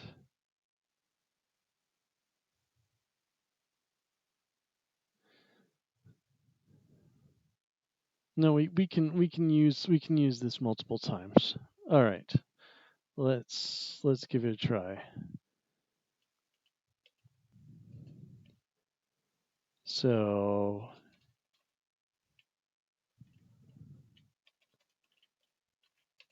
all right. So here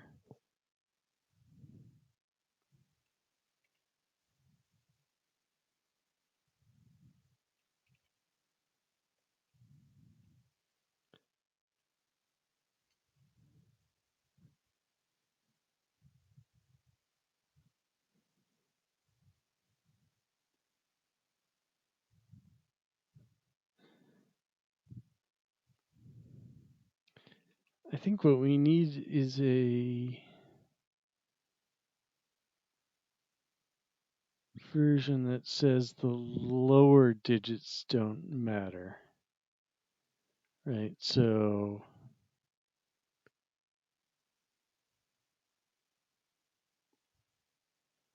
let me just add that.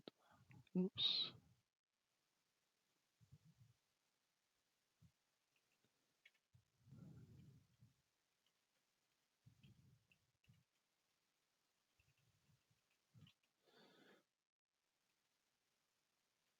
So if A is an integer and B is a B is an integer, a natural number less than n. Let me just make all these nats.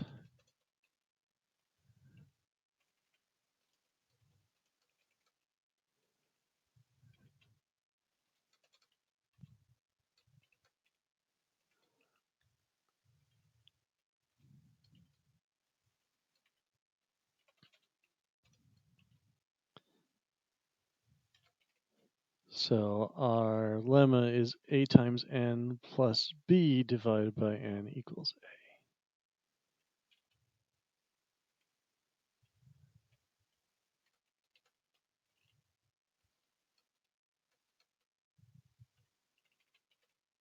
There's no reason we have to do this on 2 lines.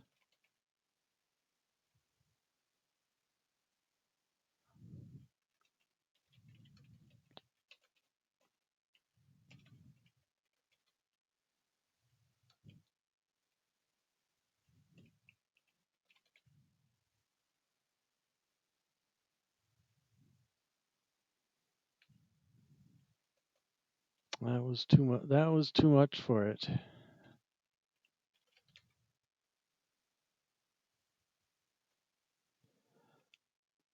All right. So what have we got? We got that.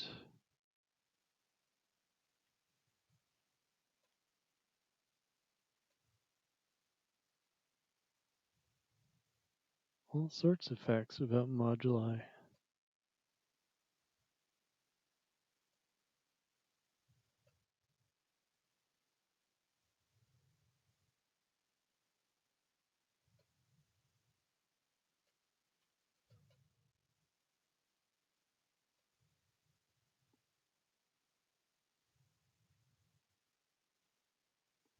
Okay.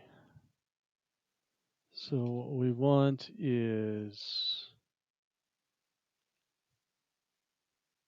mod. Oh no, we didn't even. This isn't modulus. It's division.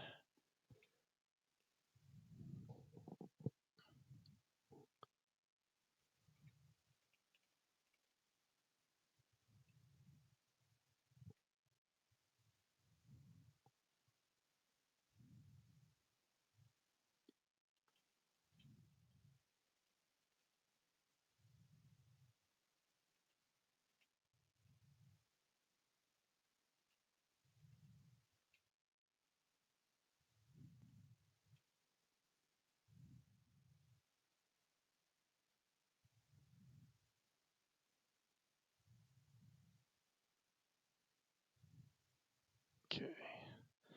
So math dot lemma is lemma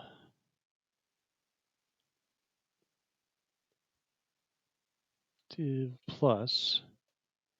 So our A is B and our K is N and our N is no, our N is K. Let's try this again.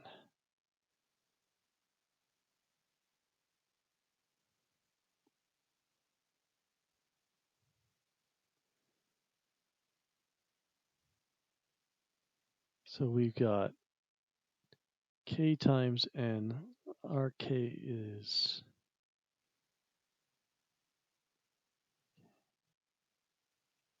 let's just make this match the lemma we're going to use.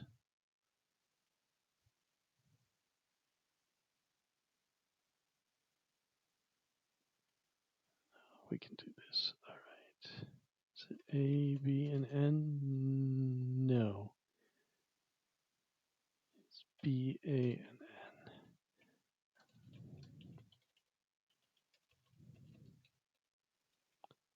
And then small division. That B divided by N is 0. All right.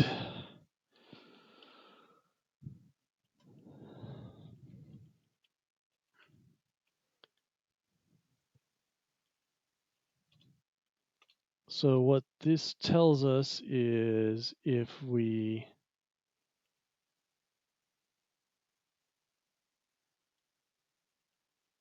divide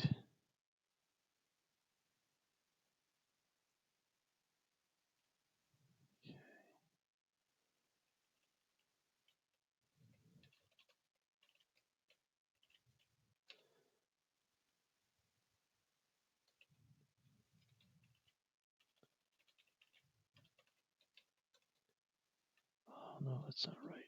If we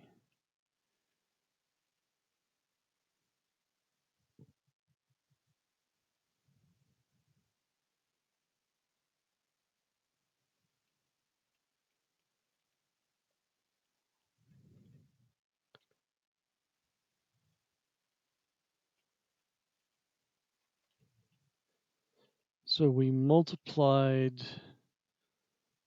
all this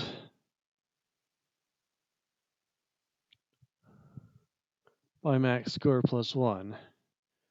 All right, that's the problem. Is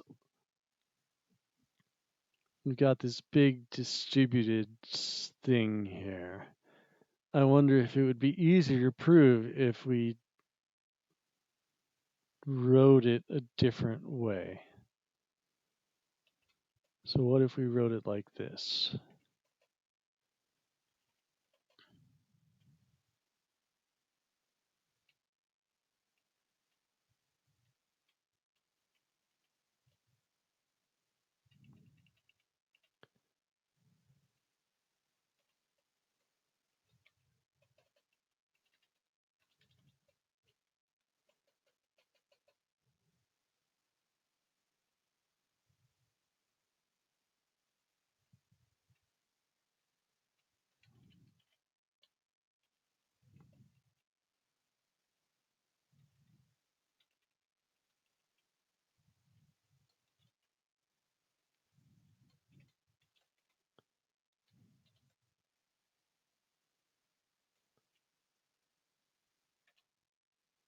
All right, so each component of that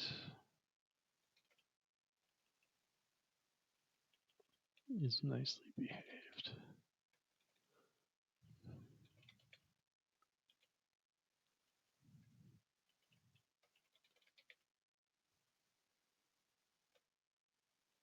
Hey, that worked.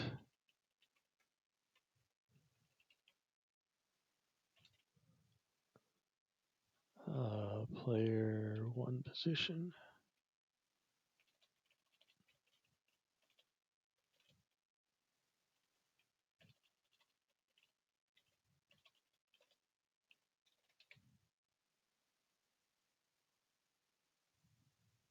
It worked once.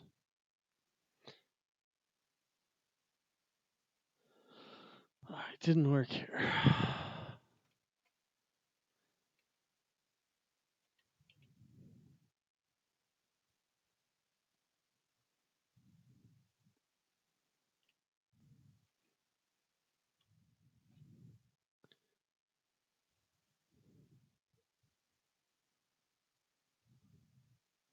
All right, I'm going to give up.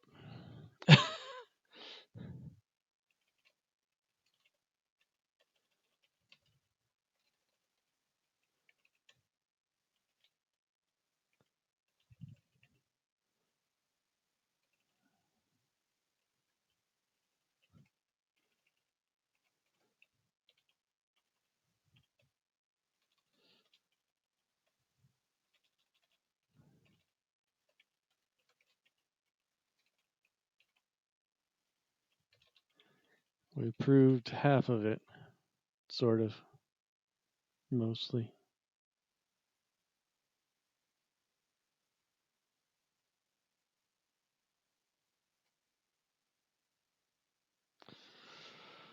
All right. So back before that long detour. Hello. Welcome. You missed all the fun where I was banging my head against F-star's arithmetic. So now we were trying to prove things. I was only halfway successful.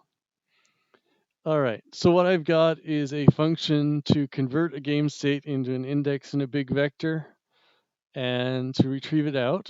And what I'm going to write is do now is calculate what are the predecessor states of each of the game states. So we can count how many universes there are. Hi, Liz. Thanks for bringing your crew.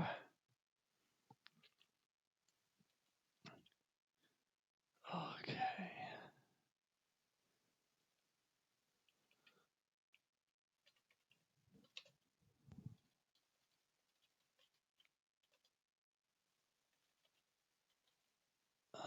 It's just the right way to do it.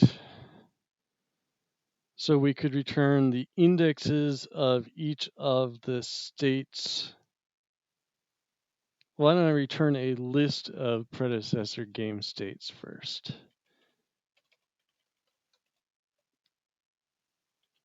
So this is going to have to be a weighted list. So it's a game state time,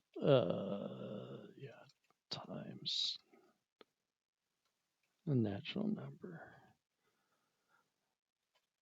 All right, so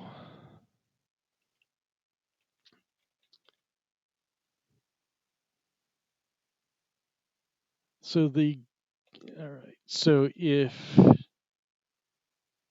both players have won, then there's no predecessor.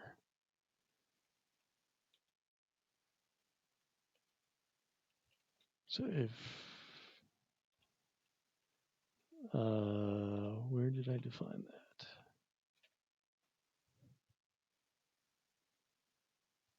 Oops.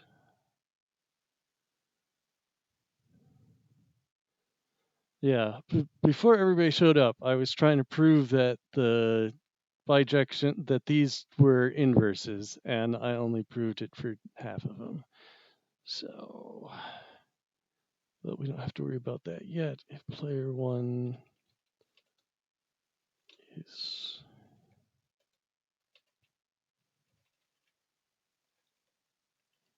score,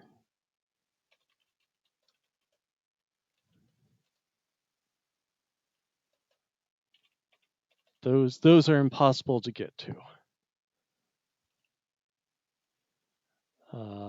Else,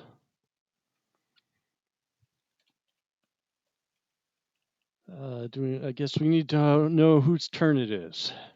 So I'll do that in two functions. So player one, if it's player one's turn, then the previous. Okay, so we know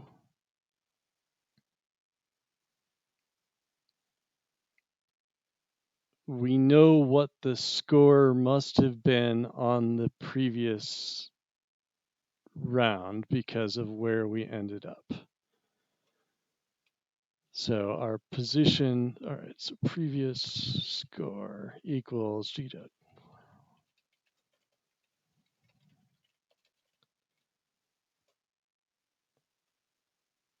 Okay. So if that is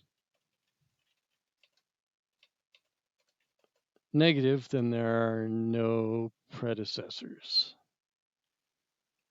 Play one position. Okay. What are our other boundary conditions?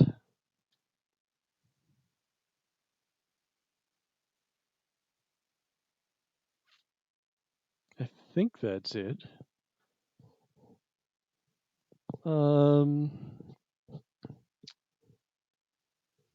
So let's use our backwards distribution.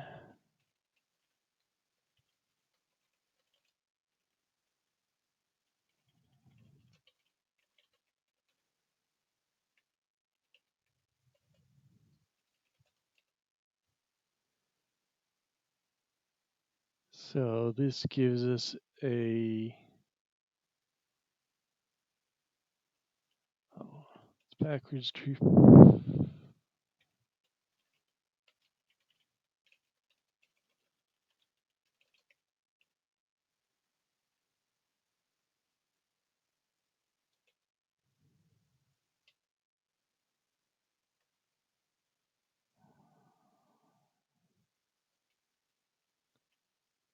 Position and weight.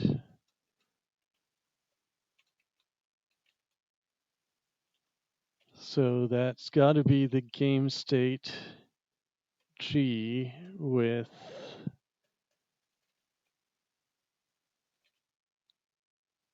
uh,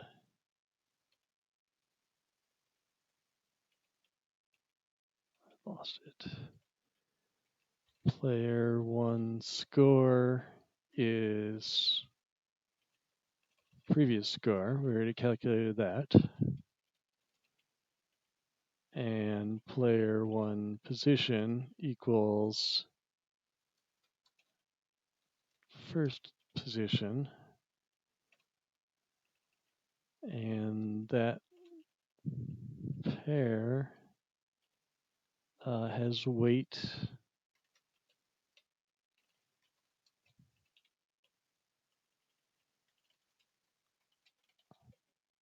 All right. Well, what is it complaining about?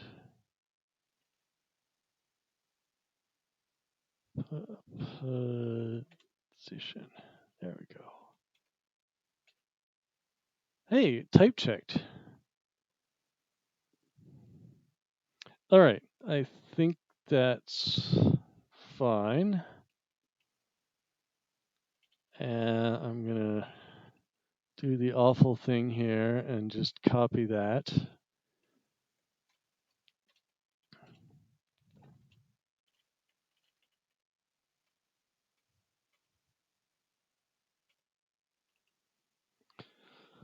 All right.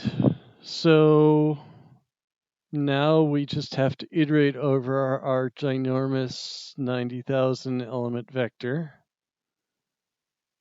work out what each position means, calculate the predecessors of that, and add them all up. So it's just a big map. All right. So all right, useless math.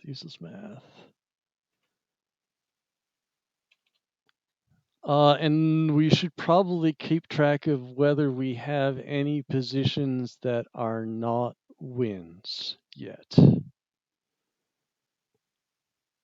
We can do that as a second step. All right, so transition all universes. So we've got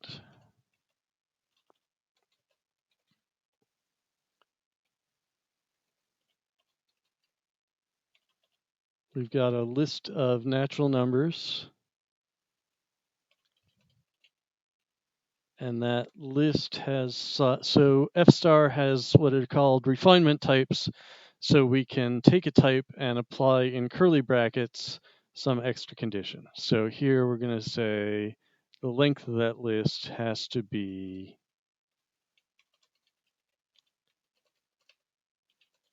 the size of our state space.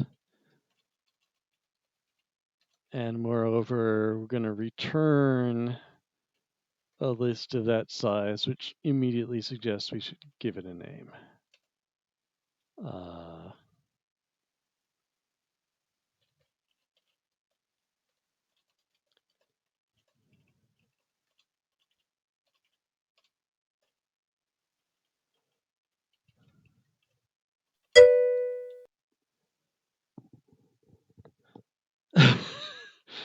326 characters to solve this? Very good.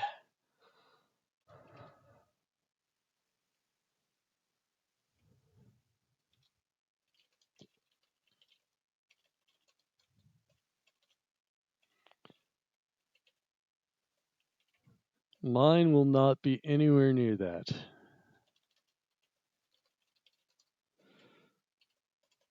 All right, so again, we're just gonna do a list map on our inputs.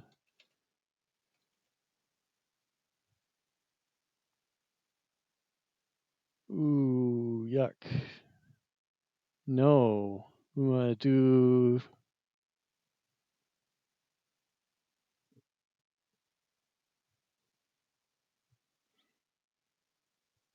We want to iterate. We want the indexes of each one.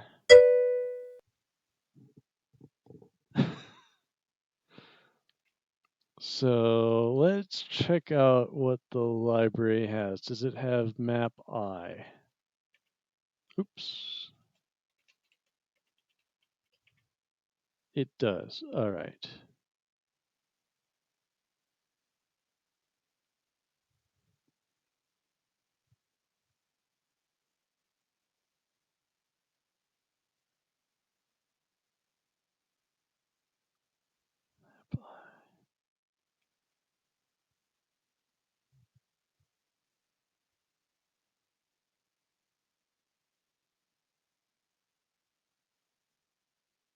But that's the same as map.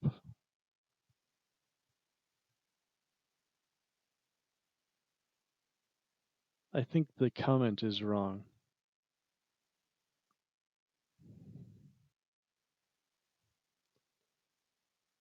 Yeah, we take a function that's an int a and it returns a b.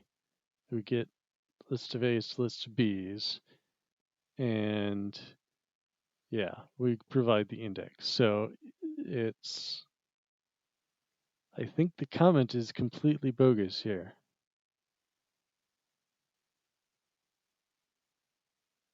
I think that's just a copy of what map is. And this is completely bogus. All right. I will copy that in so I remember to file a bug on that.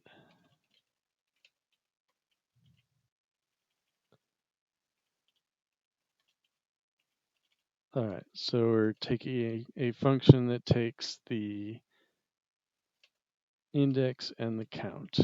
And so we're gonna, does this, all right, we're gonna write our own function because this one doesn't,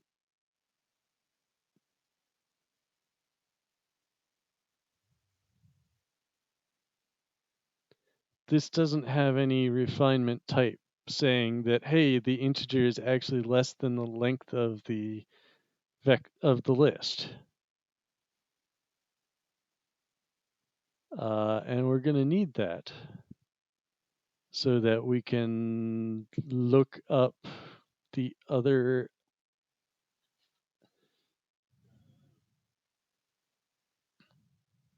So we can pass it to our functions that are expecting a number of at most a certain size. All right. Let's build our own proof.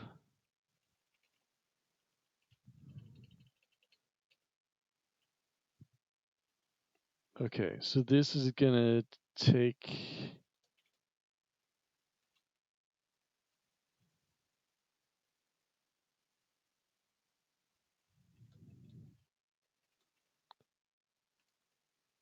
Oh, but we can't do it in that order. So we can only refer to things earlier in the list. So, okay, so no problem. So this is going to be a list of type A and a function where n is, that's a natural number. Natural numbers are just ints refined to be greater than or equal to 0. I have to give this a name.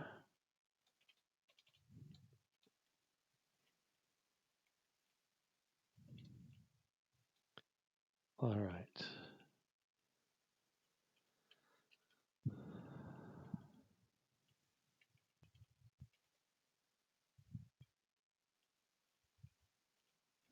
So our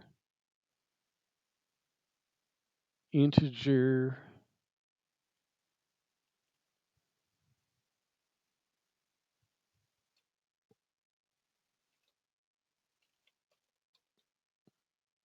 has to be less than the length of the original list, not of the recursively shorter list. So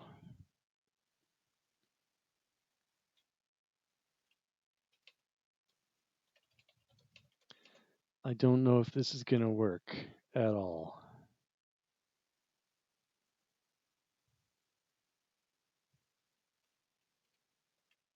All right, so we've got our list L, our X, our function, and our index. All right, good.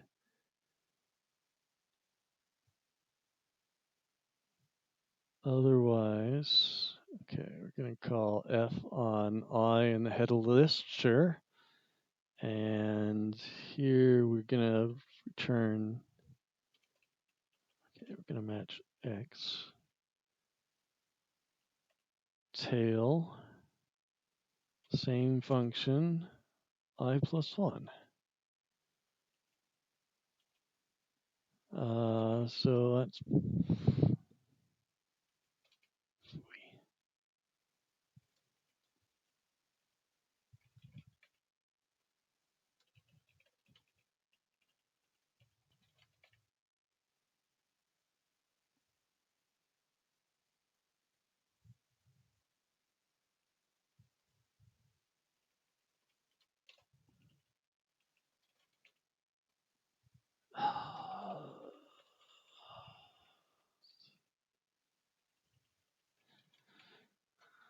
this is bad. I used, okay.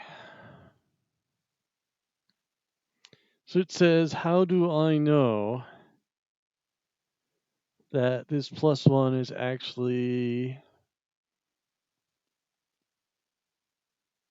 satisfies the bound you gave me?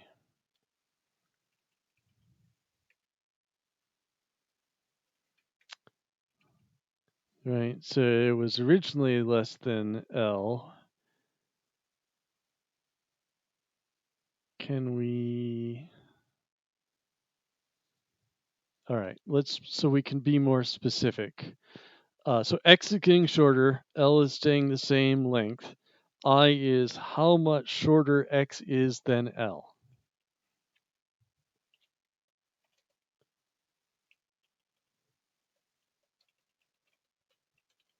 Which means we don't really need it as a,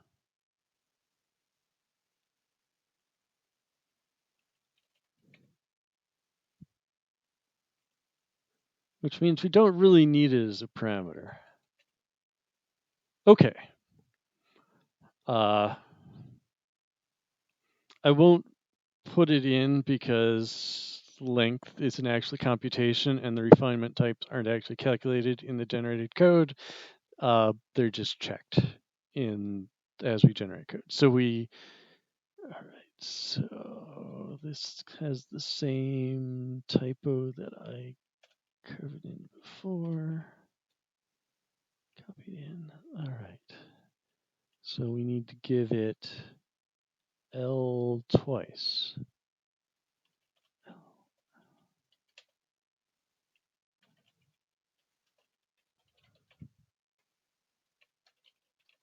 I did not, that was a mistake I made today. I did not open that, and so so I have to fully qualify it. All right, so we finally got our map I, which does what we want.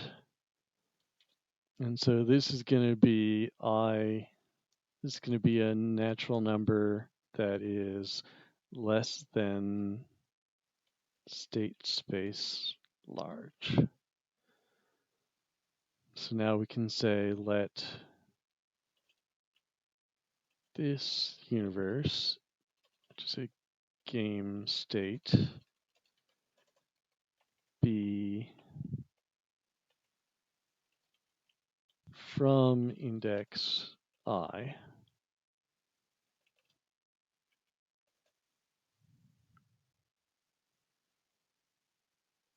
Okay, and let predecessor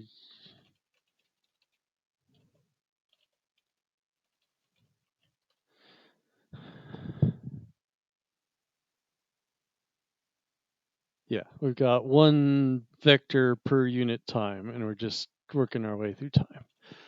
All right. So this is the list.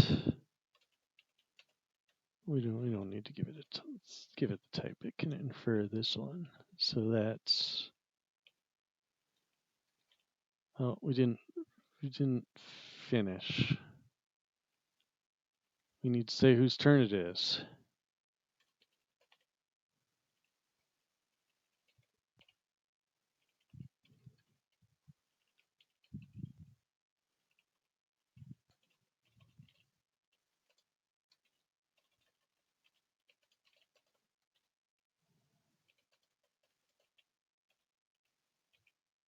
All right. I made a big mistake earlier where I said turn is 1 and turn 2, and it let me go quite a while saying, okay, well, if you ever manage to create one of these, then all these other properties would exist, because there is no such object. There can't be. All right. Um,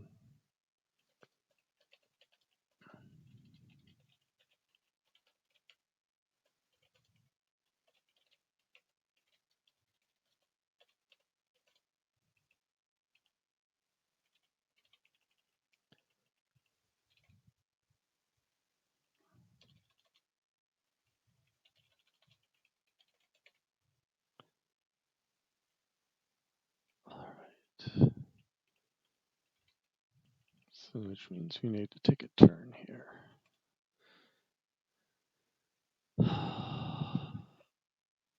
Did I define that anywhere? No, I did not.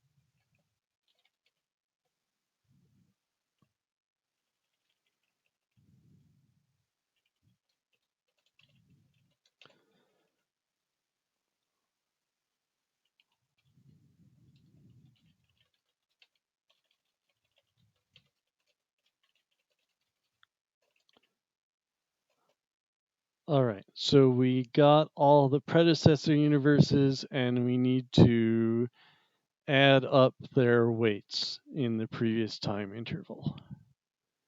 So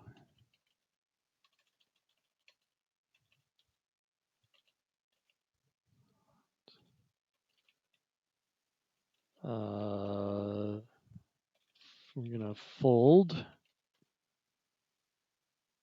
So we need a function that takes the total, and I can't believe there's not a total function, but if I haven't run into it before,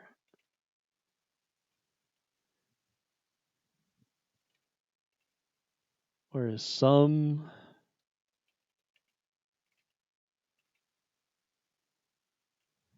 all right, I guess the answer is I should have written it if I wanted to use it so badly. All right, I've just been using fold left each time.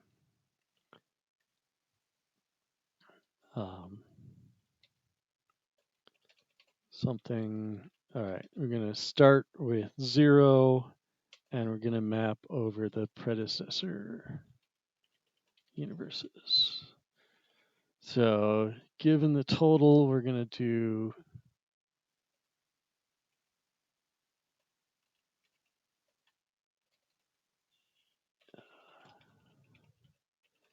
we're going to look up in the counts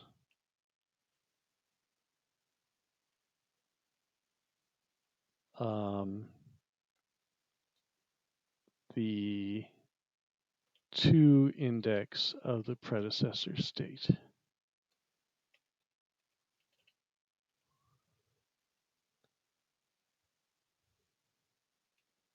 Okay, close our function. Does that work? Pred states.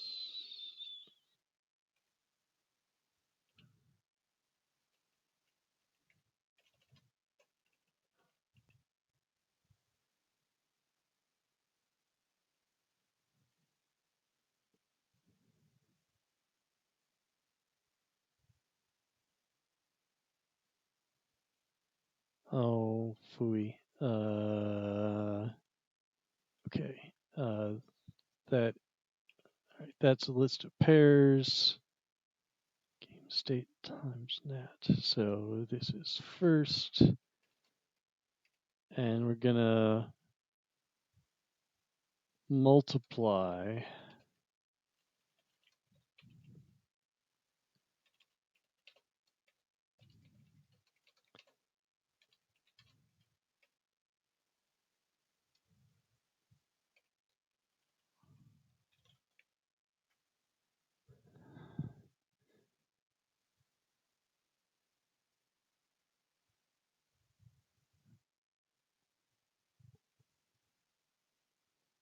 all right, I did something bad here.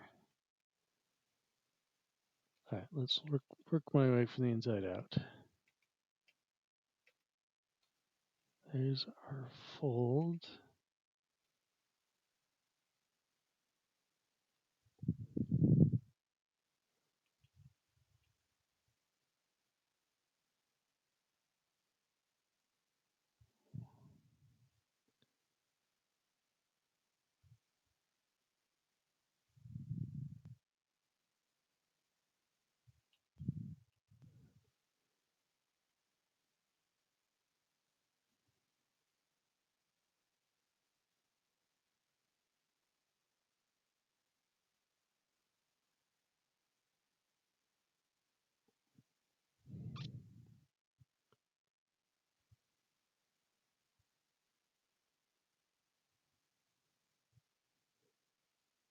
All right, let me.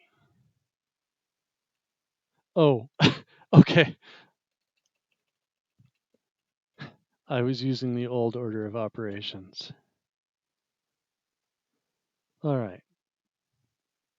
Expected type list game state times int. I got a nat. All right, I run into this all the time. It's not good at.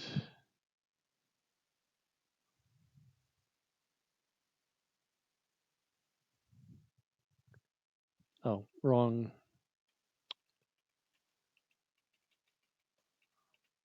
place.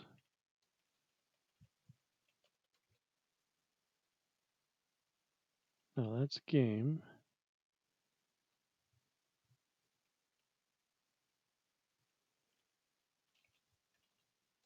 All right. Okay. So this, we have to specify the type of this. It's a list of game state times nat.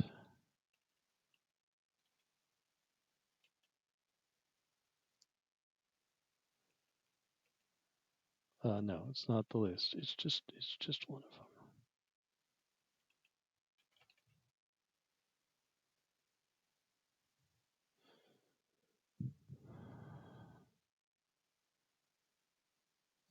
Taking a long time is never a good. Oh. All right. So what we didn't show is that map I returns a list of the same length as the original one.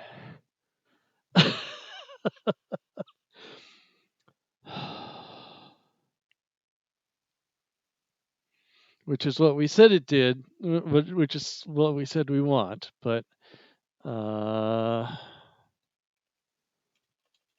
right, is there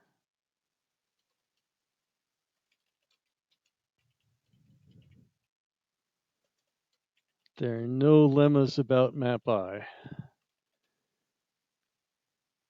There should be one about map we can copy. All right, so we're gonna write a proof that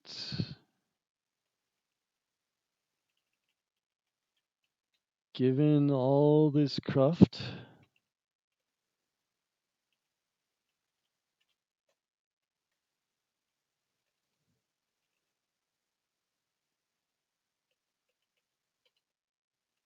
we have a lemma.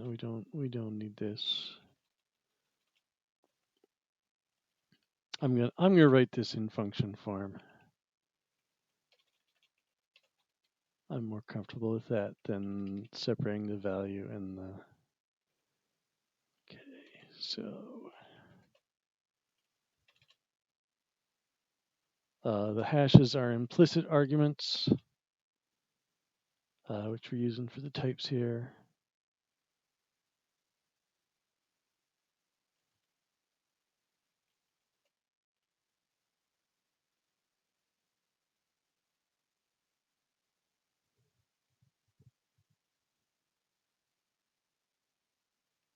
Okay, so our function has that type.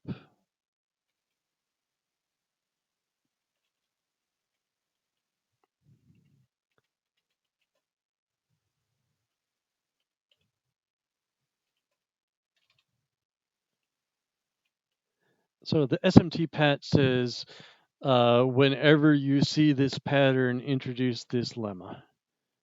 So let's keep that around, and we should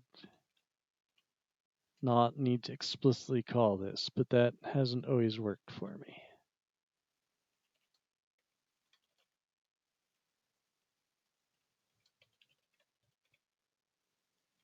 All right, so how are we going to prove this? We're going to prove it by induction.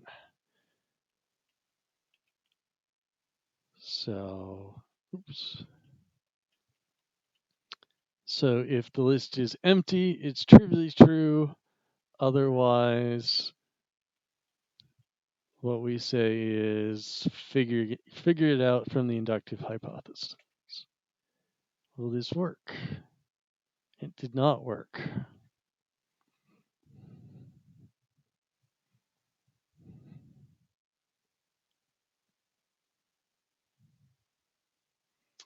Probably because we need to prove it about the helper function.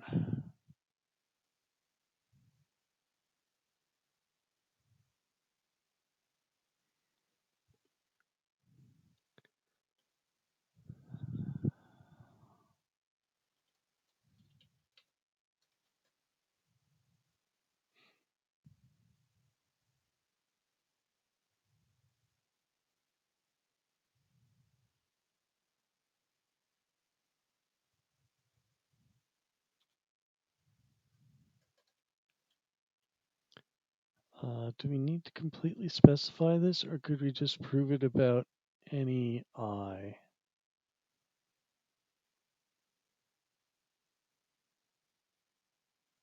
Let's find out.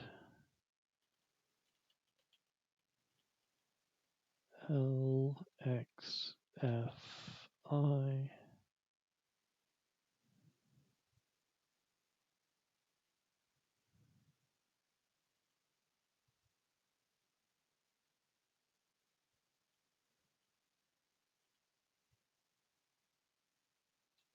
Oh, what's it complaining about? Pattern misses at least one bound variable. All right.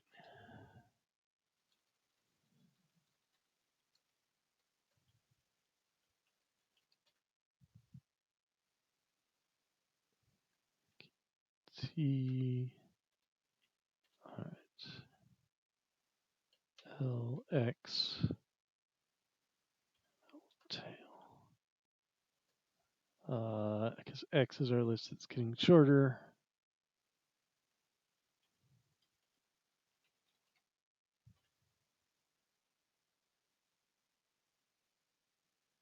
No, we do need to specify all this.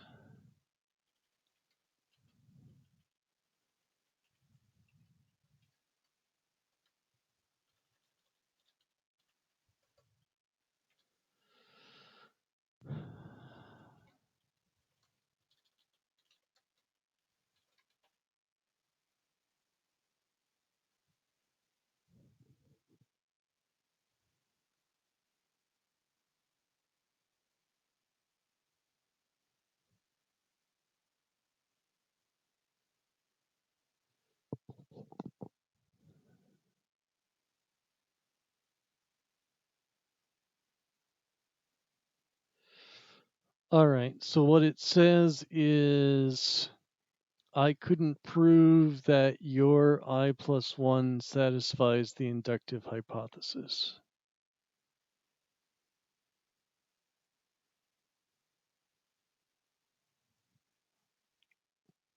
I expected that it's L minus T. All right, let's see if we can convince it of that fact. So we believe that the length of the tail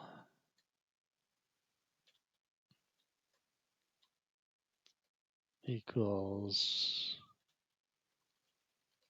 the length of L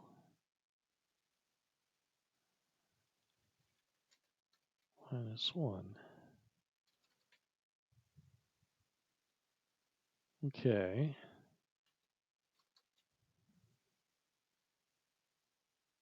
So why can't it figure this out on its own?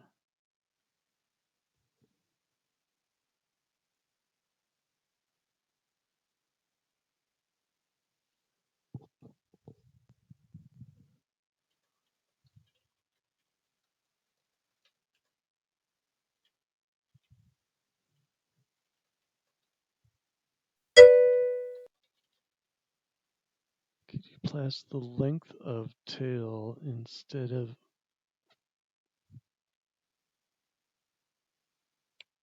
I could pass the difference, I think. Because I goes up as tail goes down. As X goes down, our tail. All right.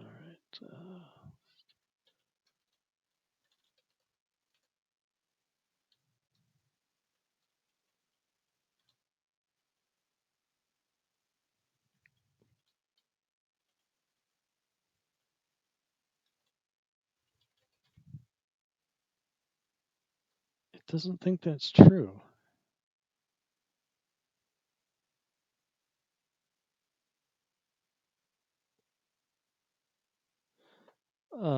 Sure. Let's just let's take that suggestion now.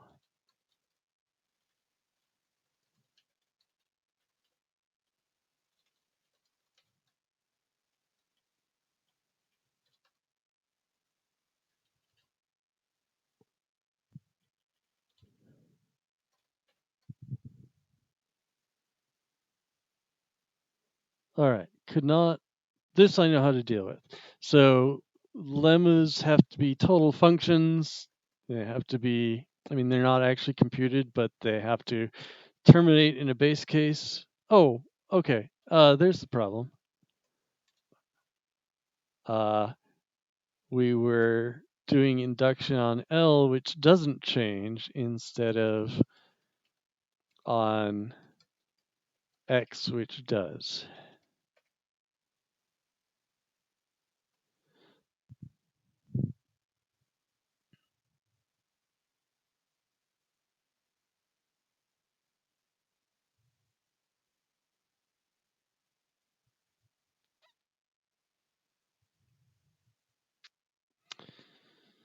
Well, now it's complaining that induction doesn't prove my lemma, which it should, because L tail F. Oh, because I made the index go backwards. Nope, still not good.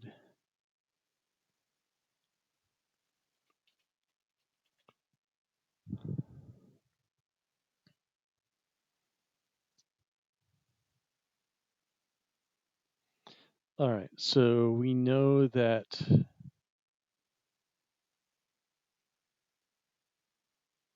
Oh, okay. We need to show. Okay.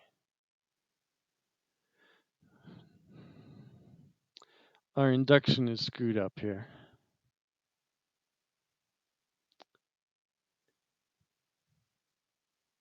Because this doesn't have length L, it has length X.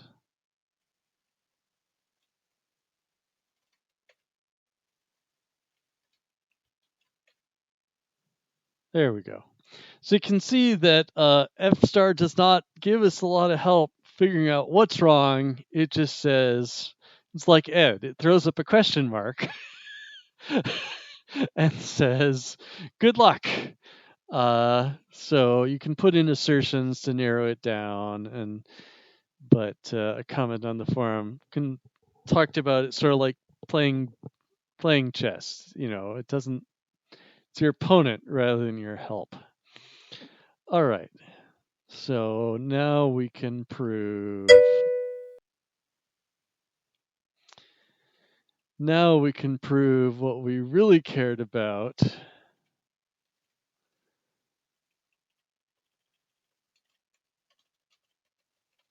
which is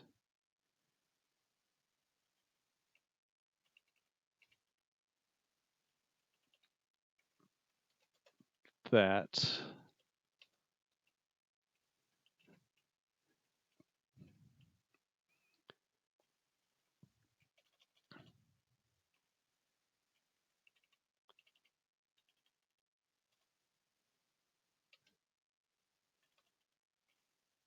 all right, and let's do SMT pattern of map ILF. And that should just be appeal to our helper lemma.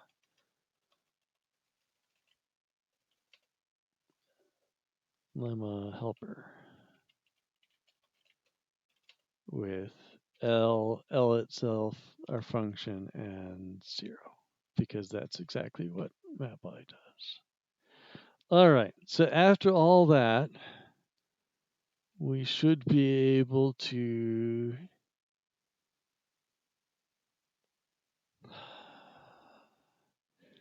all right.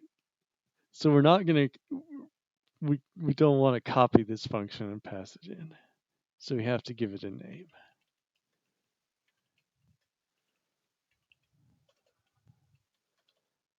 Uh,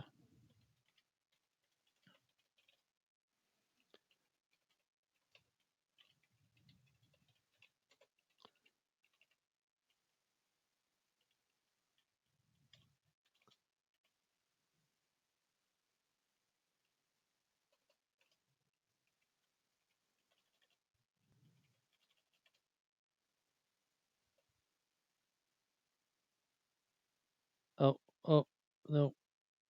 This is the wrong place. This goes with the fold.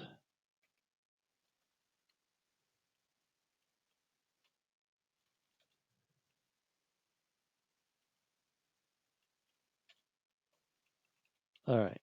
So, and then we call our lemma.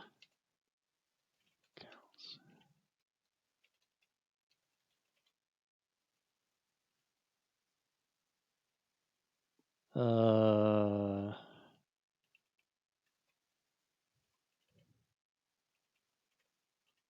there. That's the right order.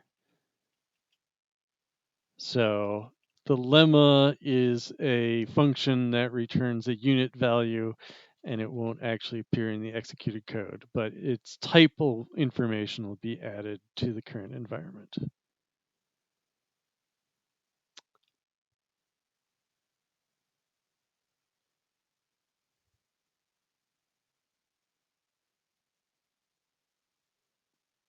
All right, it didn't like my.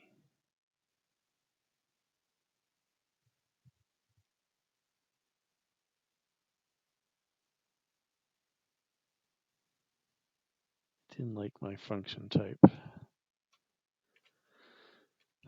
All right, it expected.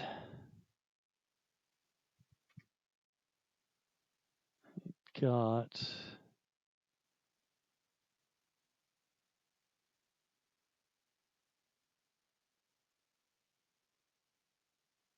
All right, those are equal. Those are equal. This is not equal.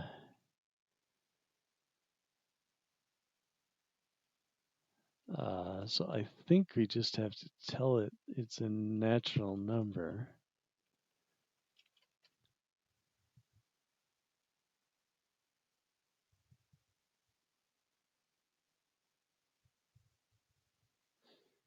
No. All right.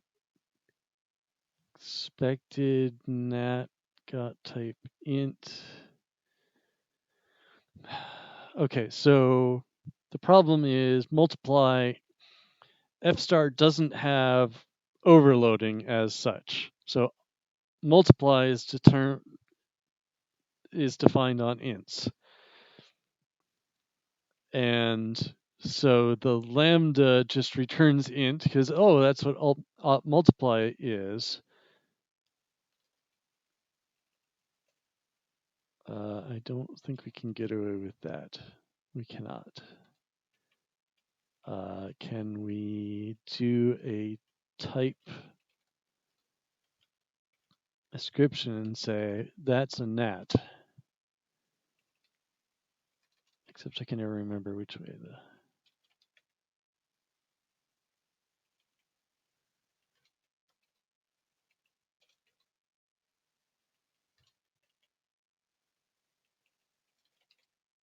No. What is it?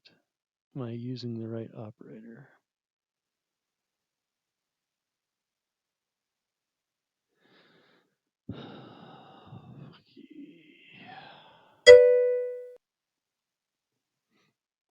Yeah, it's one of these. Symbols reference, type description. Oops.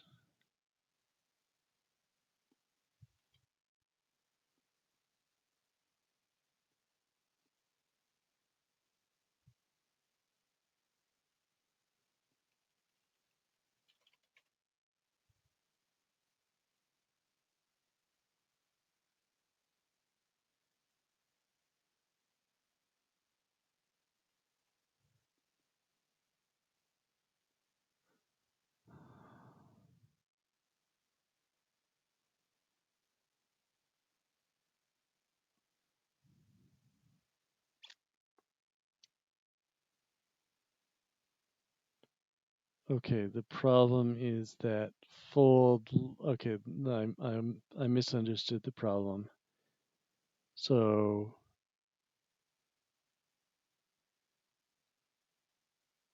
fold left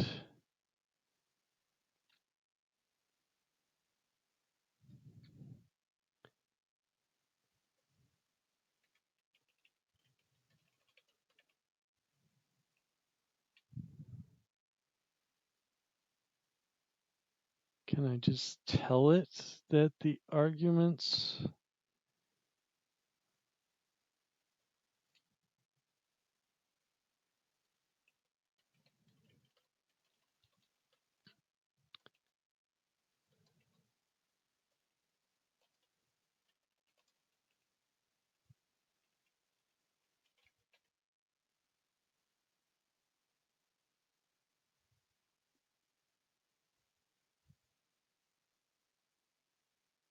Oh,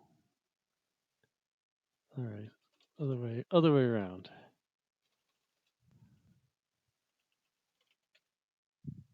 There we go. All right. Just had to tell it that the type it should use is natural numbers, not integers. So the type inference was messing up somewhere there, maybe not where I initially thought. All right, so this is our transition function from universe to universe. I think it works. What do we got left? We need to define an initial state. We need to decide if all the universes have finished playing. All right, let all universes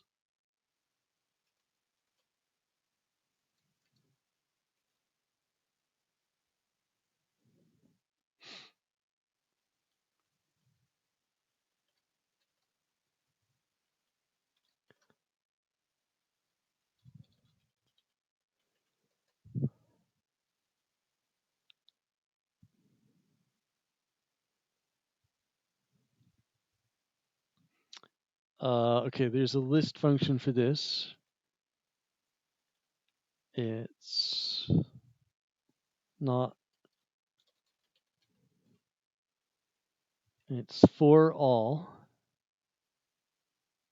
Okay.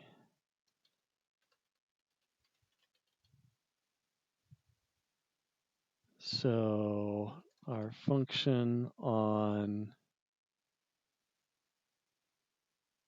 oh, crud. Crud, we need for all I.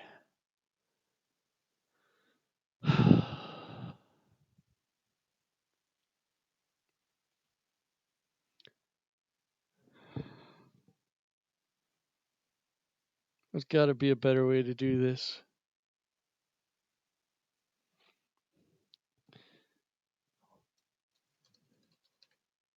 Should I write?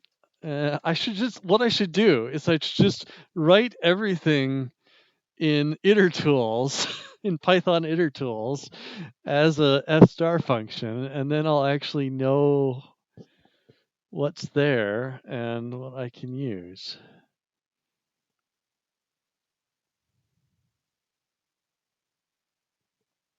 So I did write a function that does the range, so I could copy that in and iterate over the range 0 to state. But that piece of code is such a piece of junk that I'm embarrassed every time I copy it in. So we'll just do this the old-fashioned way, which unfortunately I end up doing a lot of in F star because the higher order functions aren't quite right, or they don't do the, like we had above, where they don't. All right. So if I equals, which way are we going to go? Let's go from,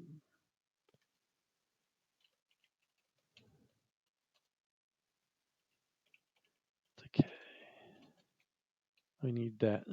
That will check. Otherwise, we could put a refinement type on I to say it was never larger than state space, but this is fine. All right. If we got to the end, then it is true. So else let is 2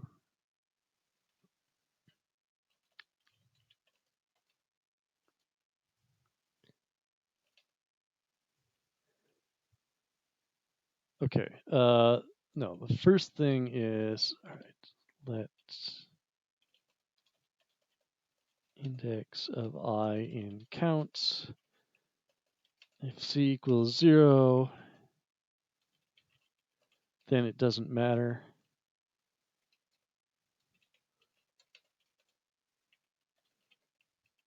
That's the cheap check. You know, whether that was a universe where the game is playing or not, who cares? Nobody's in that universe. G equals from index I. All right, so we want to return false if this is a game that is not 1. Okay, if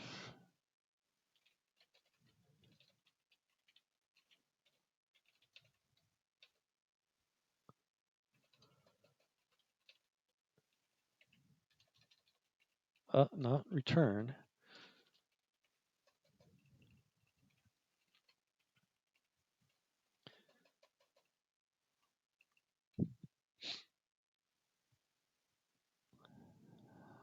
We may have to put in that. So we have to prove that this terminates. And since we're counting up instead of down, so why don't we count down instead?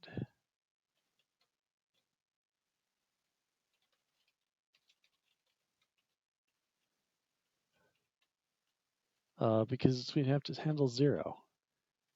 That's just gross.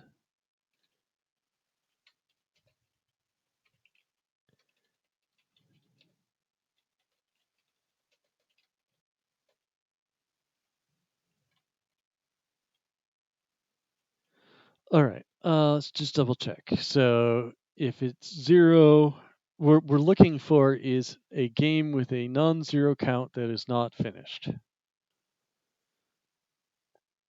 So if it's 0, we're done. If the game is not 1, then we have to keep going.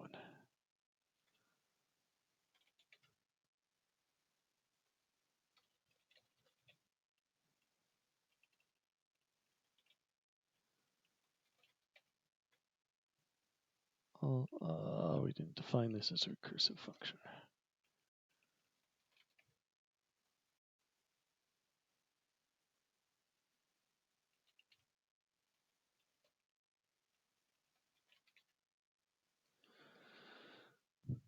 And we also need to count the number of universes in which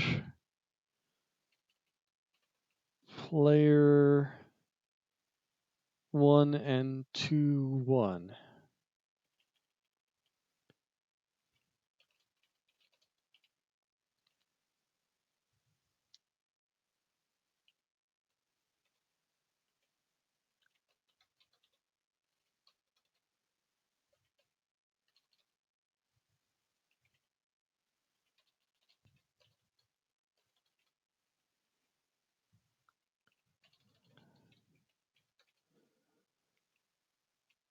All right. If the count is 0, then we don't care. Okay, what we can do is we could put a refinement type on here that says this previous function has to be true. Starting at state space -1, but I don't think we need it. All right, count is 0, then again, we can just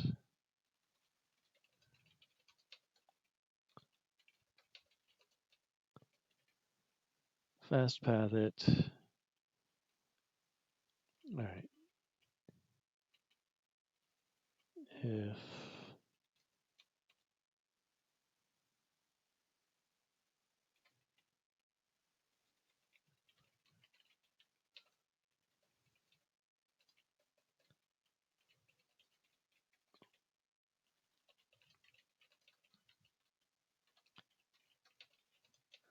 This is the grodiest ass list comprehension I have written so far, I think.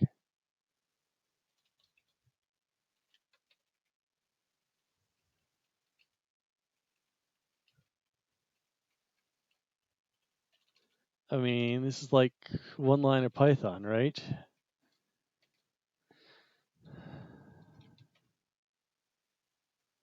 All right.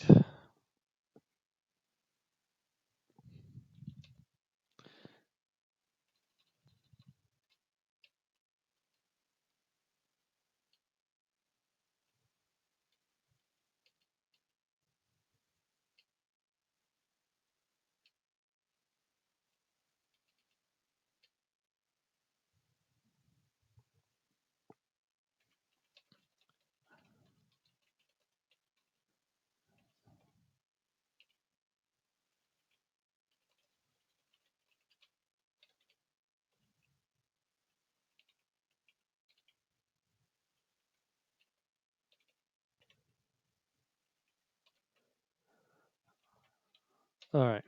It's getting late. So I'm just gonna say, well, this function could run forever. Who knows? It'd be an interesting challenge to prove that it doesn't, but I can't think of a simple metric that we could actually compute or prove something about.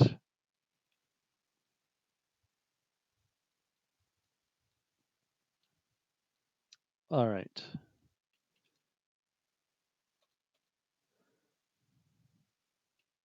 So if all universe is finished,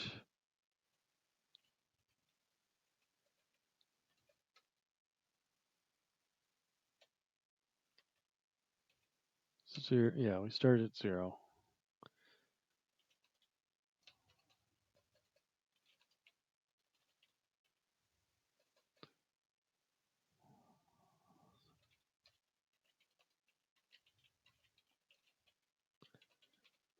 We need the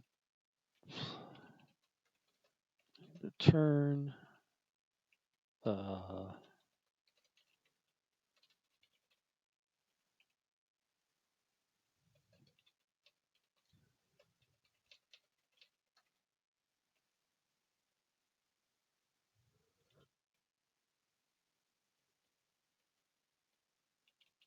where is our big function? Transition all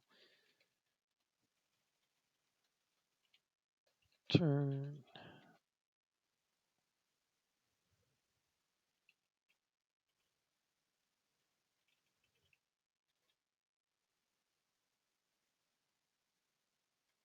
Looks right to me. What's wrong?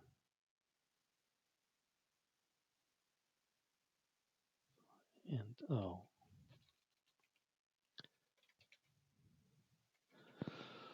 Okay.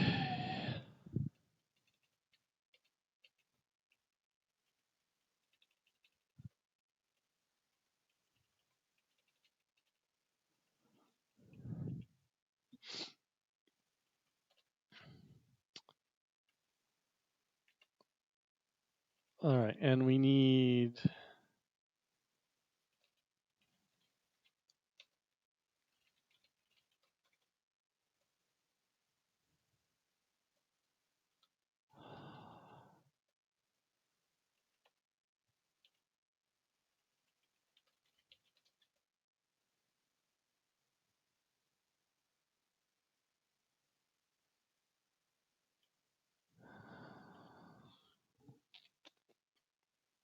we need 90,000 zeros that are provably 90,000 zeros.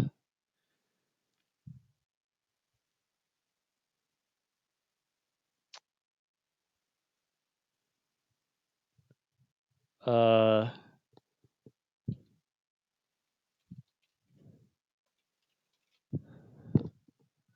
how did I do this in previous days?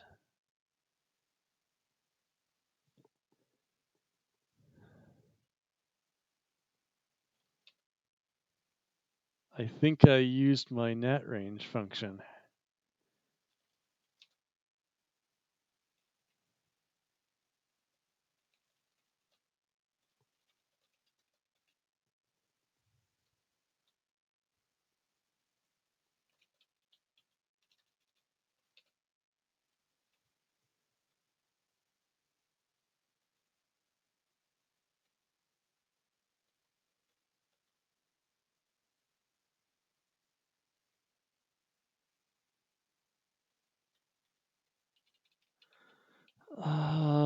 Which day would that have been?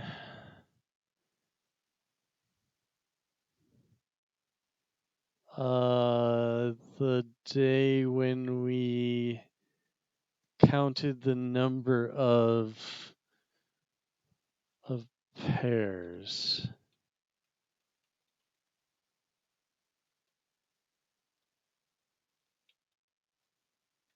The polymers.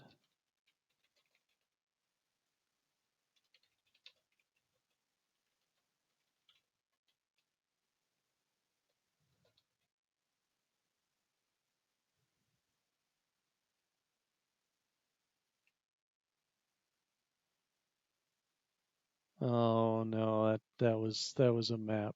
That wasn't an array. All right, gotta do everything by hand.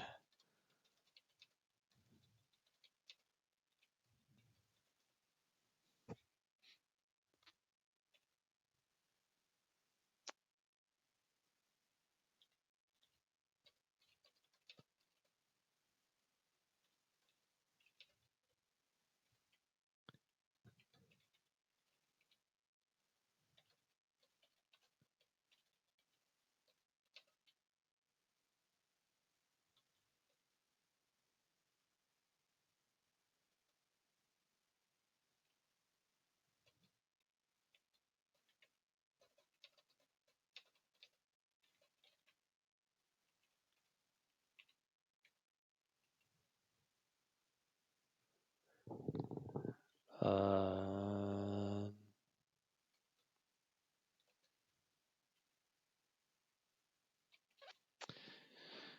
okay, since we're doing this by hand, we might as well include the initial one for the starting universe. Let's do that. Let's do that separately.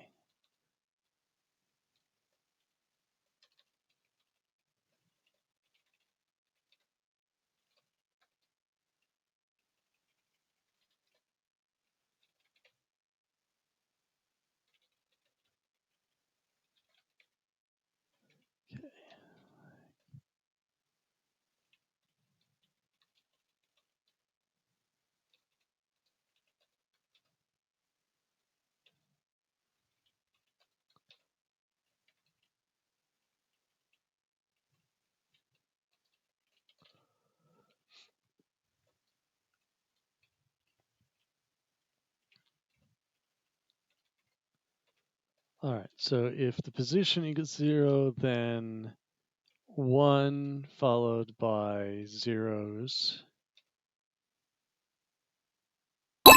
of length n minus 1. Hello.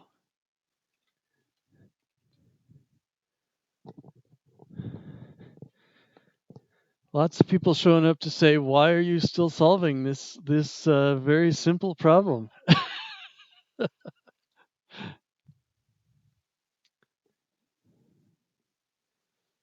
Okay. Hello. Getting close here.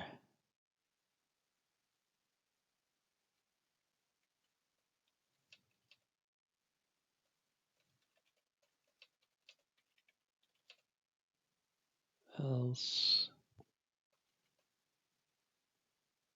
I see that.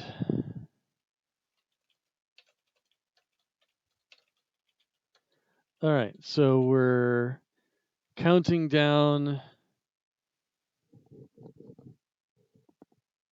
All right, we're just going to say position is less than n.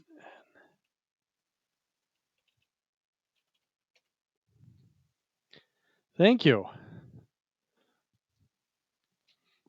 So I'm programming in a language called F star, which makes you prove everything in great detail. So I was just finishing up this function to create the initial vector, and because of the way I wrote it, I have to guarantee that there are enough counts in it. So single one. All right, and we need, what did I call my variable? State space, except we put a single one at the index of our initial game state. To index? To index. It's really terrible that I can't remember the name of the function I wrote less than 3 hours ago.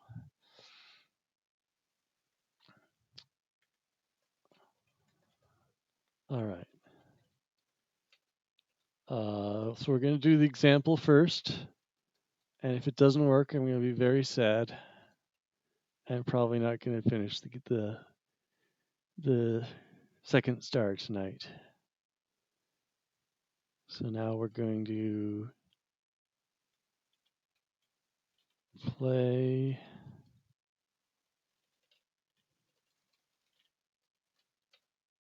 So start with player 1 and our initial accounts. Play until it's finished. All right.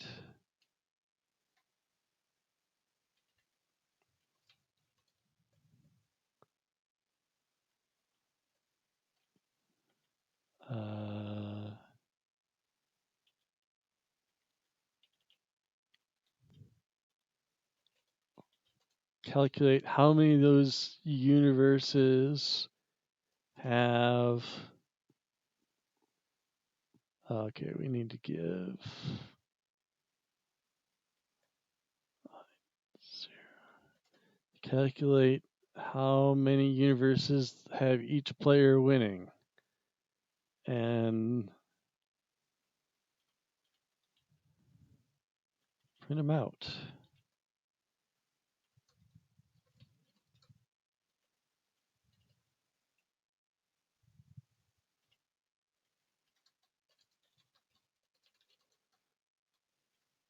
Now I'm worried that this will be horribly slow because it is, after all, a 90,000 entry vector. Oh, come on.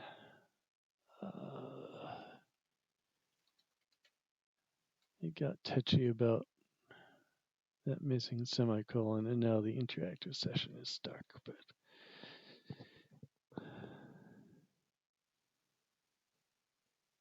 oh, would help if I built the right part.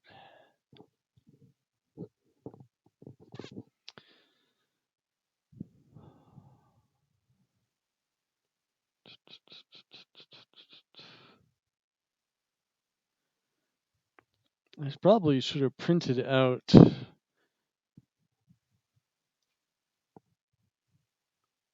I probably should have printed out each time step so I knew how long this was going to take. At least had some idea.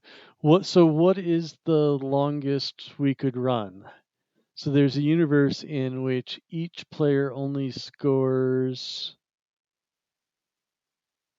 1 each turn? No, they have to score more than that.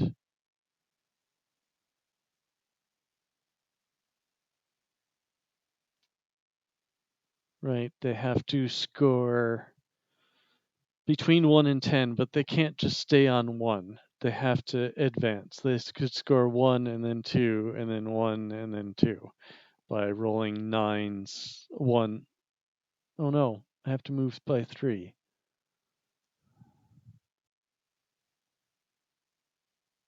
Has somebody figured this out already? What is the...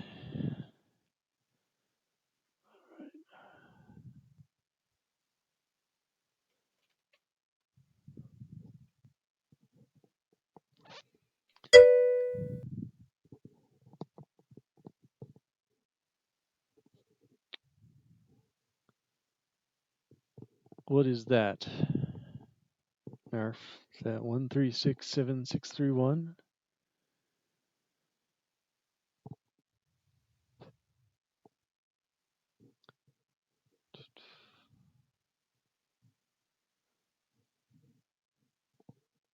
Okay. Oh yes. Yeah, I got that. I have that probability distribution in my code somewhere. No, I'm wondering what is the longest a game can last in any universe. So if if there's some universe in which the game takes the longest possible to finish, I'm wondering which universe that is. I mean, how long the game lasts. All right, I'm gonna yeah this. So I'm regretting my decision to have a huge vector because maybe a lot of those states aren't reachable or they don't stay live, but I have to deal with them anyway. So maybe a map would have been better, except F-star's maps suck. Um,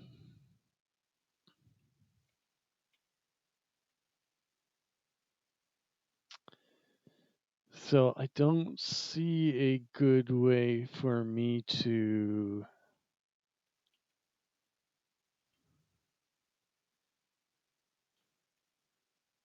All right.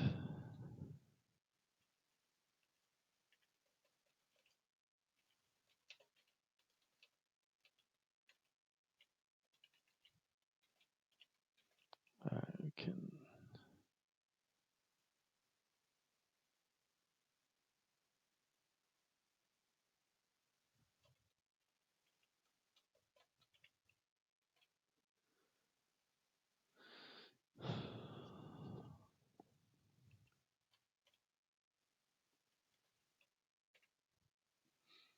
All right. Hate to interrupt it, but if it's going to take hours, then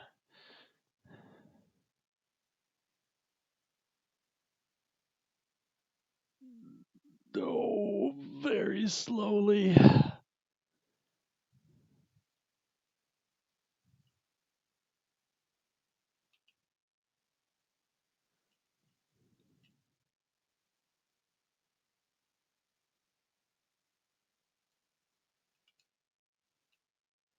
Yeah, it's not going to work.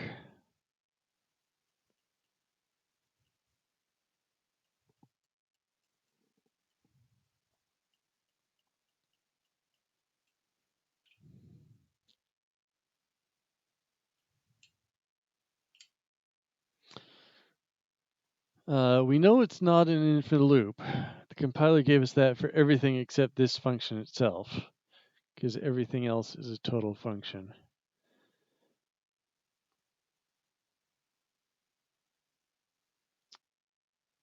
So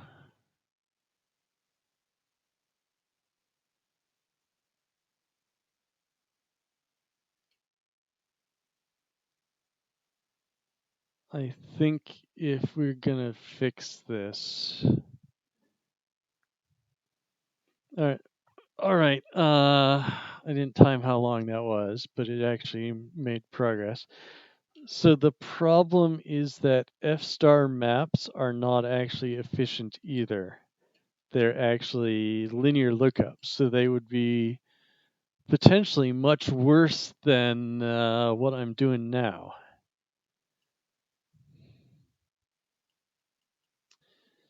So let's look at. All right, so one problem is this is our inner loop and it's not tail recursive.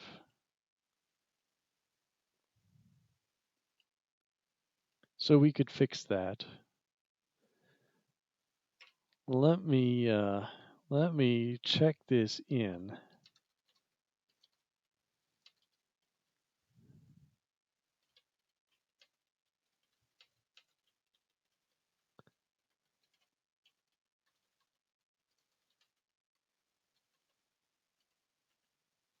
And see what we can do about this.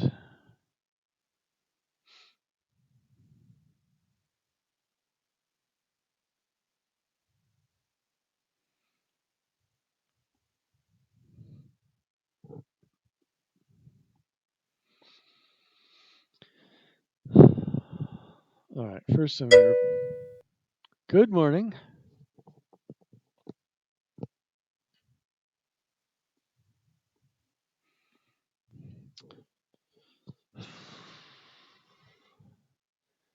What else can I do? I mean, we're calling these a lot, but they're translated to OCaml code that should be reasonably efficient. But those we call a lot. We could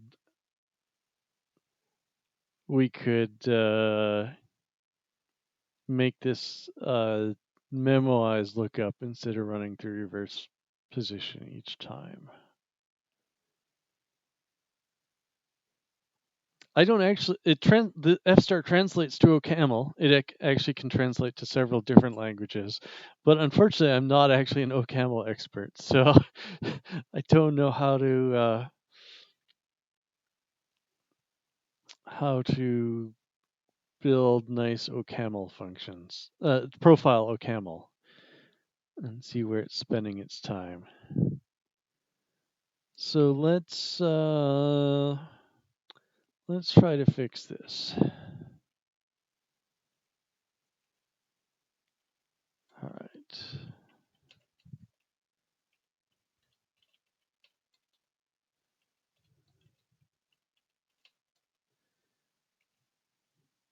All right, so this, I'm going to call this original. So we take a function that takes the list index and an A and gives a B.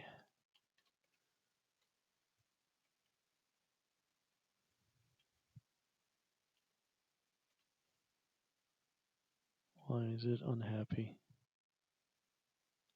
Oh, I see. That's fine, we'll fix that. And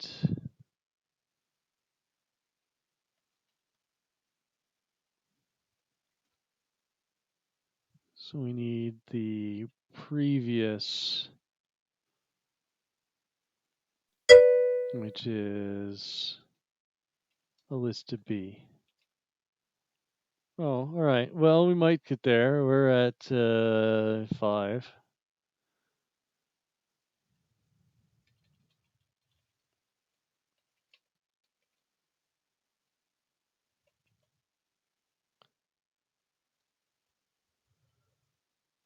All right. So our claim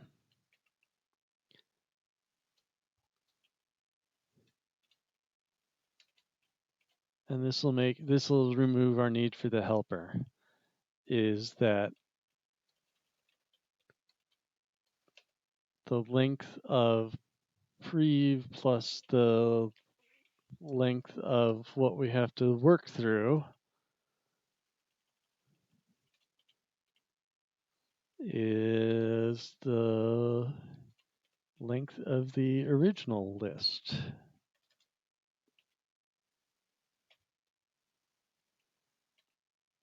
All right, so this returns a list to B that is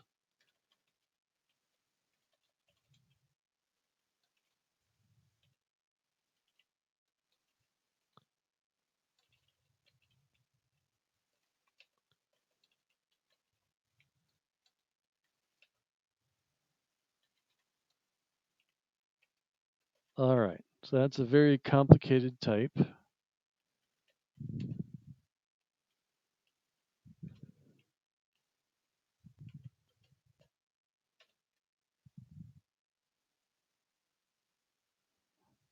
Parse error.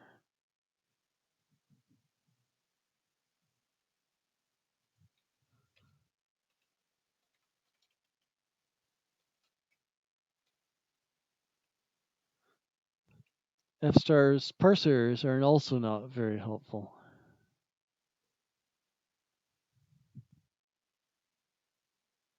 Oh, all right, wrong bracket. All right, so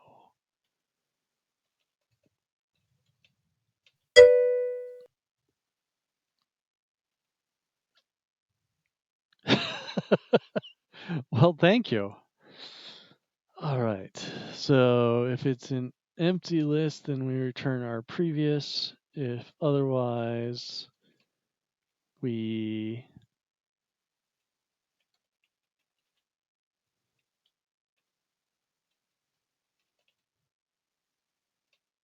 append to the end of previous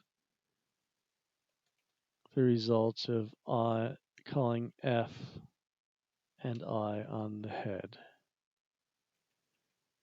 All right, so that's previous.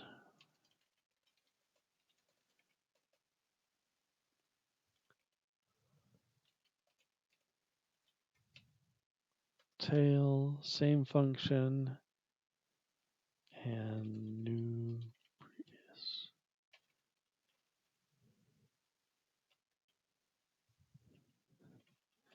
Snock is the opposite of cons. It adds something to the end. And it takes a pair instead of two arguments for fundamentally dumb reasons that I don't. All right. Very smart reasons that I don't understand. And that the documentation says, well, it would be hard to prove so and so if we did it this way. All right. That needs to be original.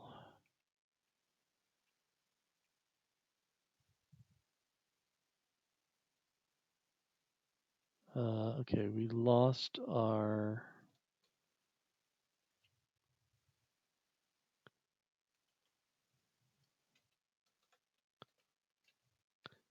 Oh shoot! What did we have here? There it is.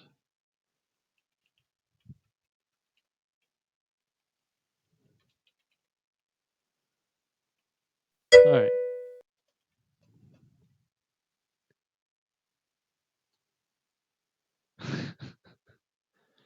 uh, yes. So F star is a research language from Microsoft. It is somewhat related to F sharp, but it's actually more closely related to OCaml. So in theory, you can extract F star to F sharp instead of to OCaml, but the wiki says that's broken at the moment. Uh, so I believe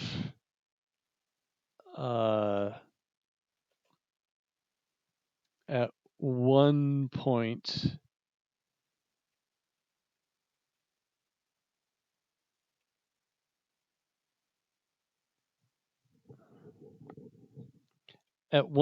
some of the compiler was written in F sharp before it was self-hosted. I think it says something about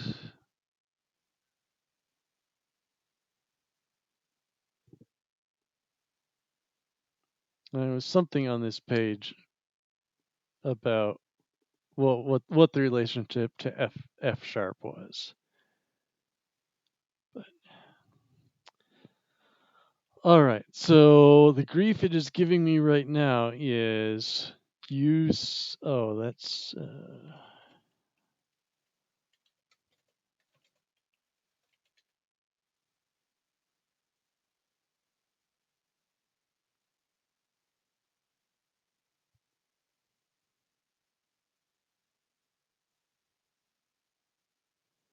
All right, so we need to tell it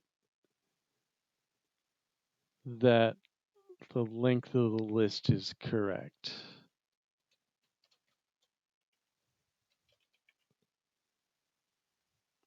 And so we need this lemma from the standard library. So list tote.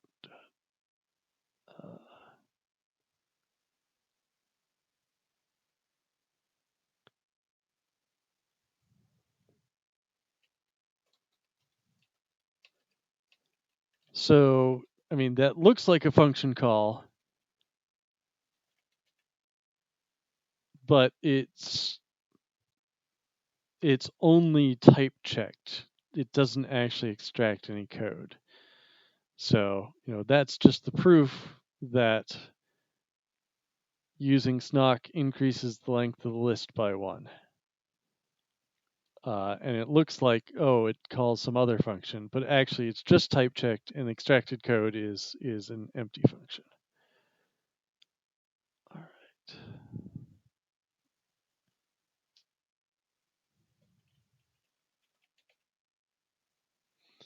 All right, so we can rewrite this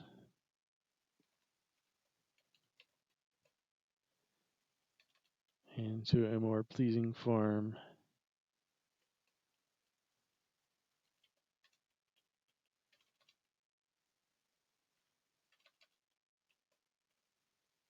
F-star is, as I mentioned, a research language.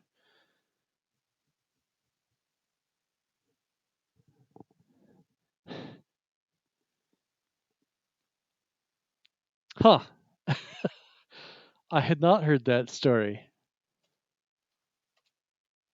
Um, so, as I mentioned, it's a research language one rather than one that they're trying to productize.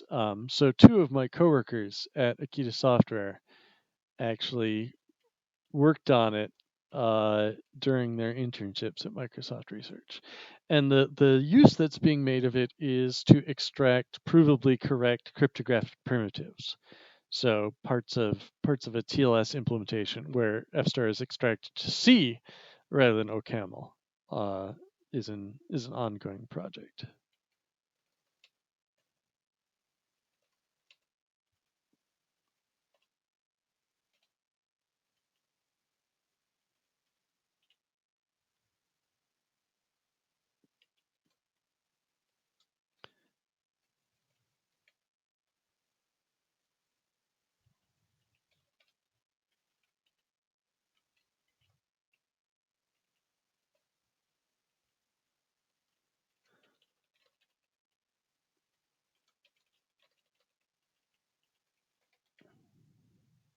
Okay, so the nice thing about all this work is we actually don't need this lemma anymore because all the properties are defined right inside.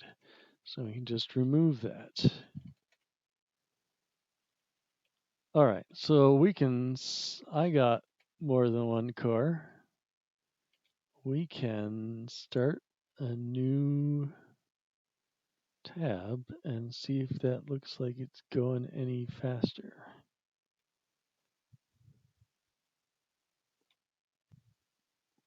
Oop, the hotkey doesn't work there.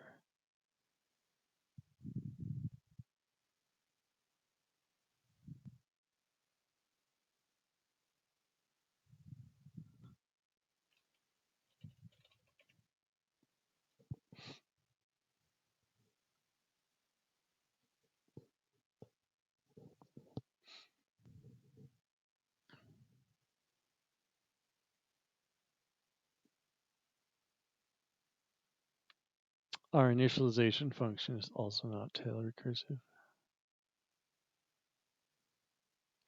And F-star standard library doesn't have like real-time clock, so I can't print out the time.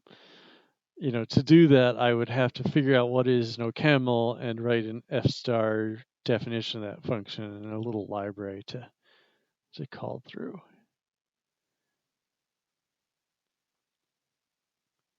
So not terrifically much faster.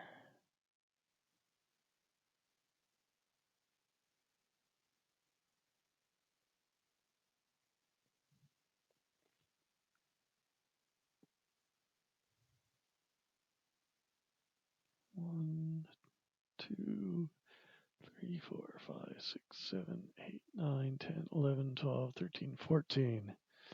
I got a while to go.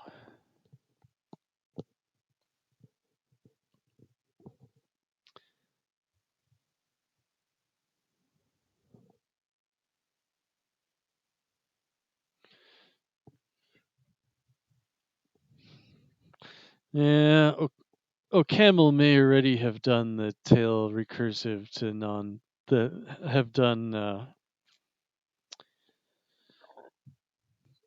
have implemented the transformation that makes the function tail recursive. So that work may not have given us anything. Uh, yeah, I think the real efficiency win would be only counting universes that are non-zero. But as I mentioned, so we can actually go look at F-star's map implementation. Uh, so there it is. The update function defines a new function that checks the new value and otherwise calls the old mapping function. So it's literally linear time lookup. Uh, so F-star does not have a B tree in its standard library. It does have a set, but we need key value map, not just set, I think. So yeah. Guess the other thing is I made this bigger than it needed to be, um, so that it was easier to write the predecessor function. We handled scores up to 30, but we only need up to 21. So that would decrease the size of the vector by a lot, but it add a lot of complexity to say, well, 21 actually means everything between 21 and 30. And so in our predecessor state, we need to say, well,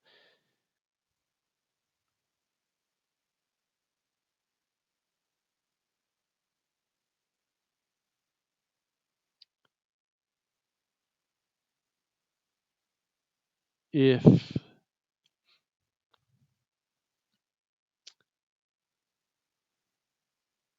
the score is 21, but we also have to say, well, it could be 22, it could be 23, it could be 24, it could be 25.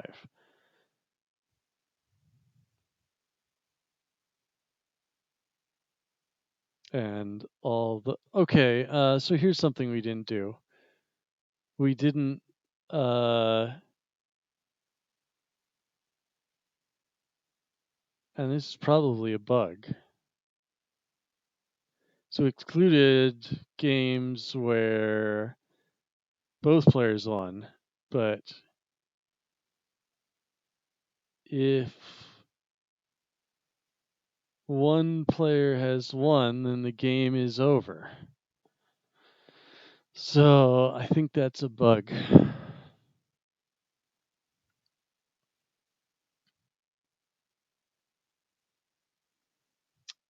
So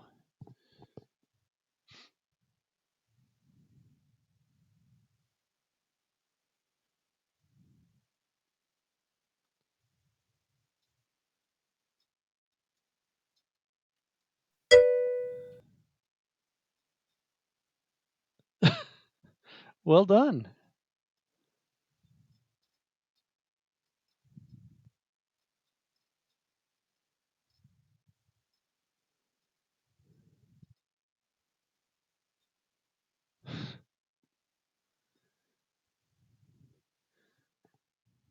Yeah, the more I'm looking at this, this isn't correct.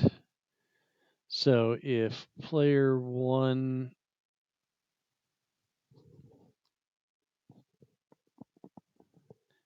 all right.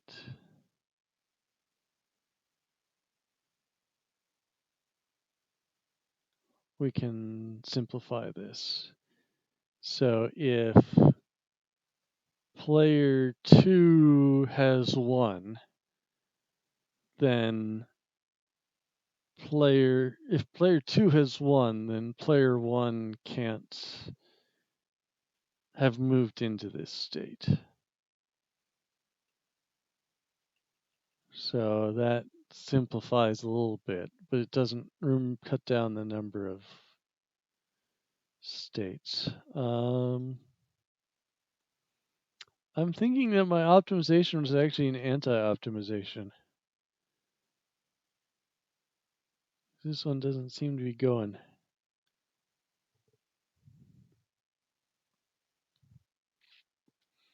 All right, well, thanks for staying up with me, but I'm going to have to shut it down for tonight.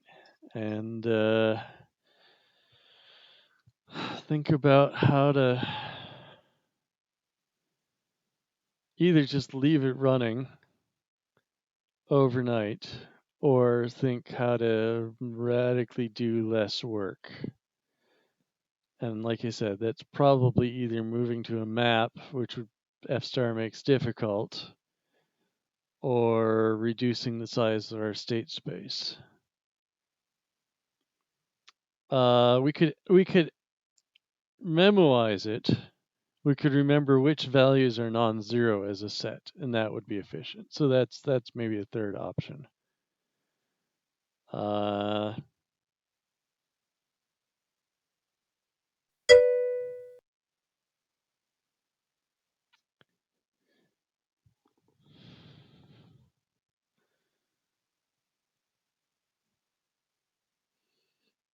so you did backtracking through from the final states, or you did forward simulation?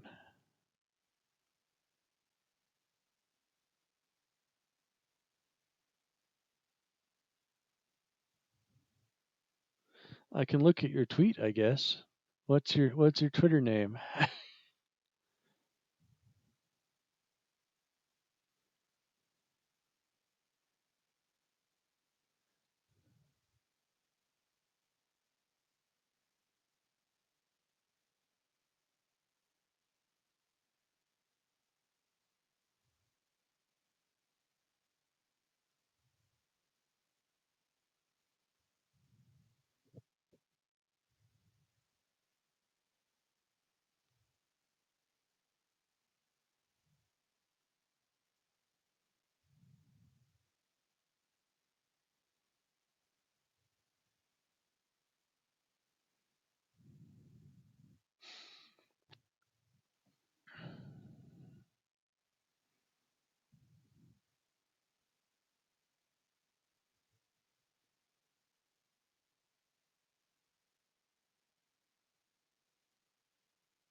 Oh, I see.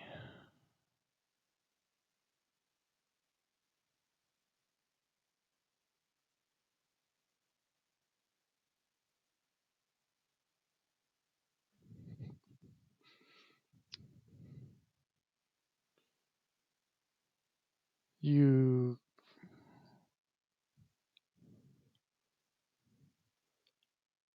we can just I was assuming we had to.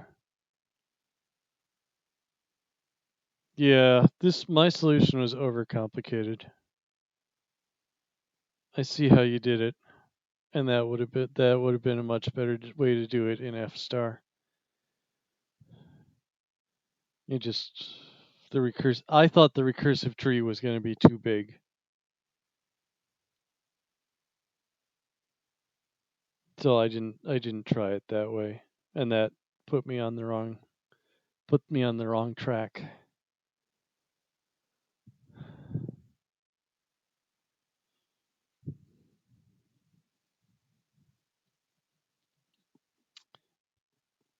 Yeah, but it would be spin less. Yep, and look, my code's not correct anyway. All right. Well, thanks for staying up with me. Uh yeah, this needs some significant surgery, and I think just calculating in the forward direction rather than the backward direction would simplify things a lot. All right. Thanks a lot. Happy Advent. Good night.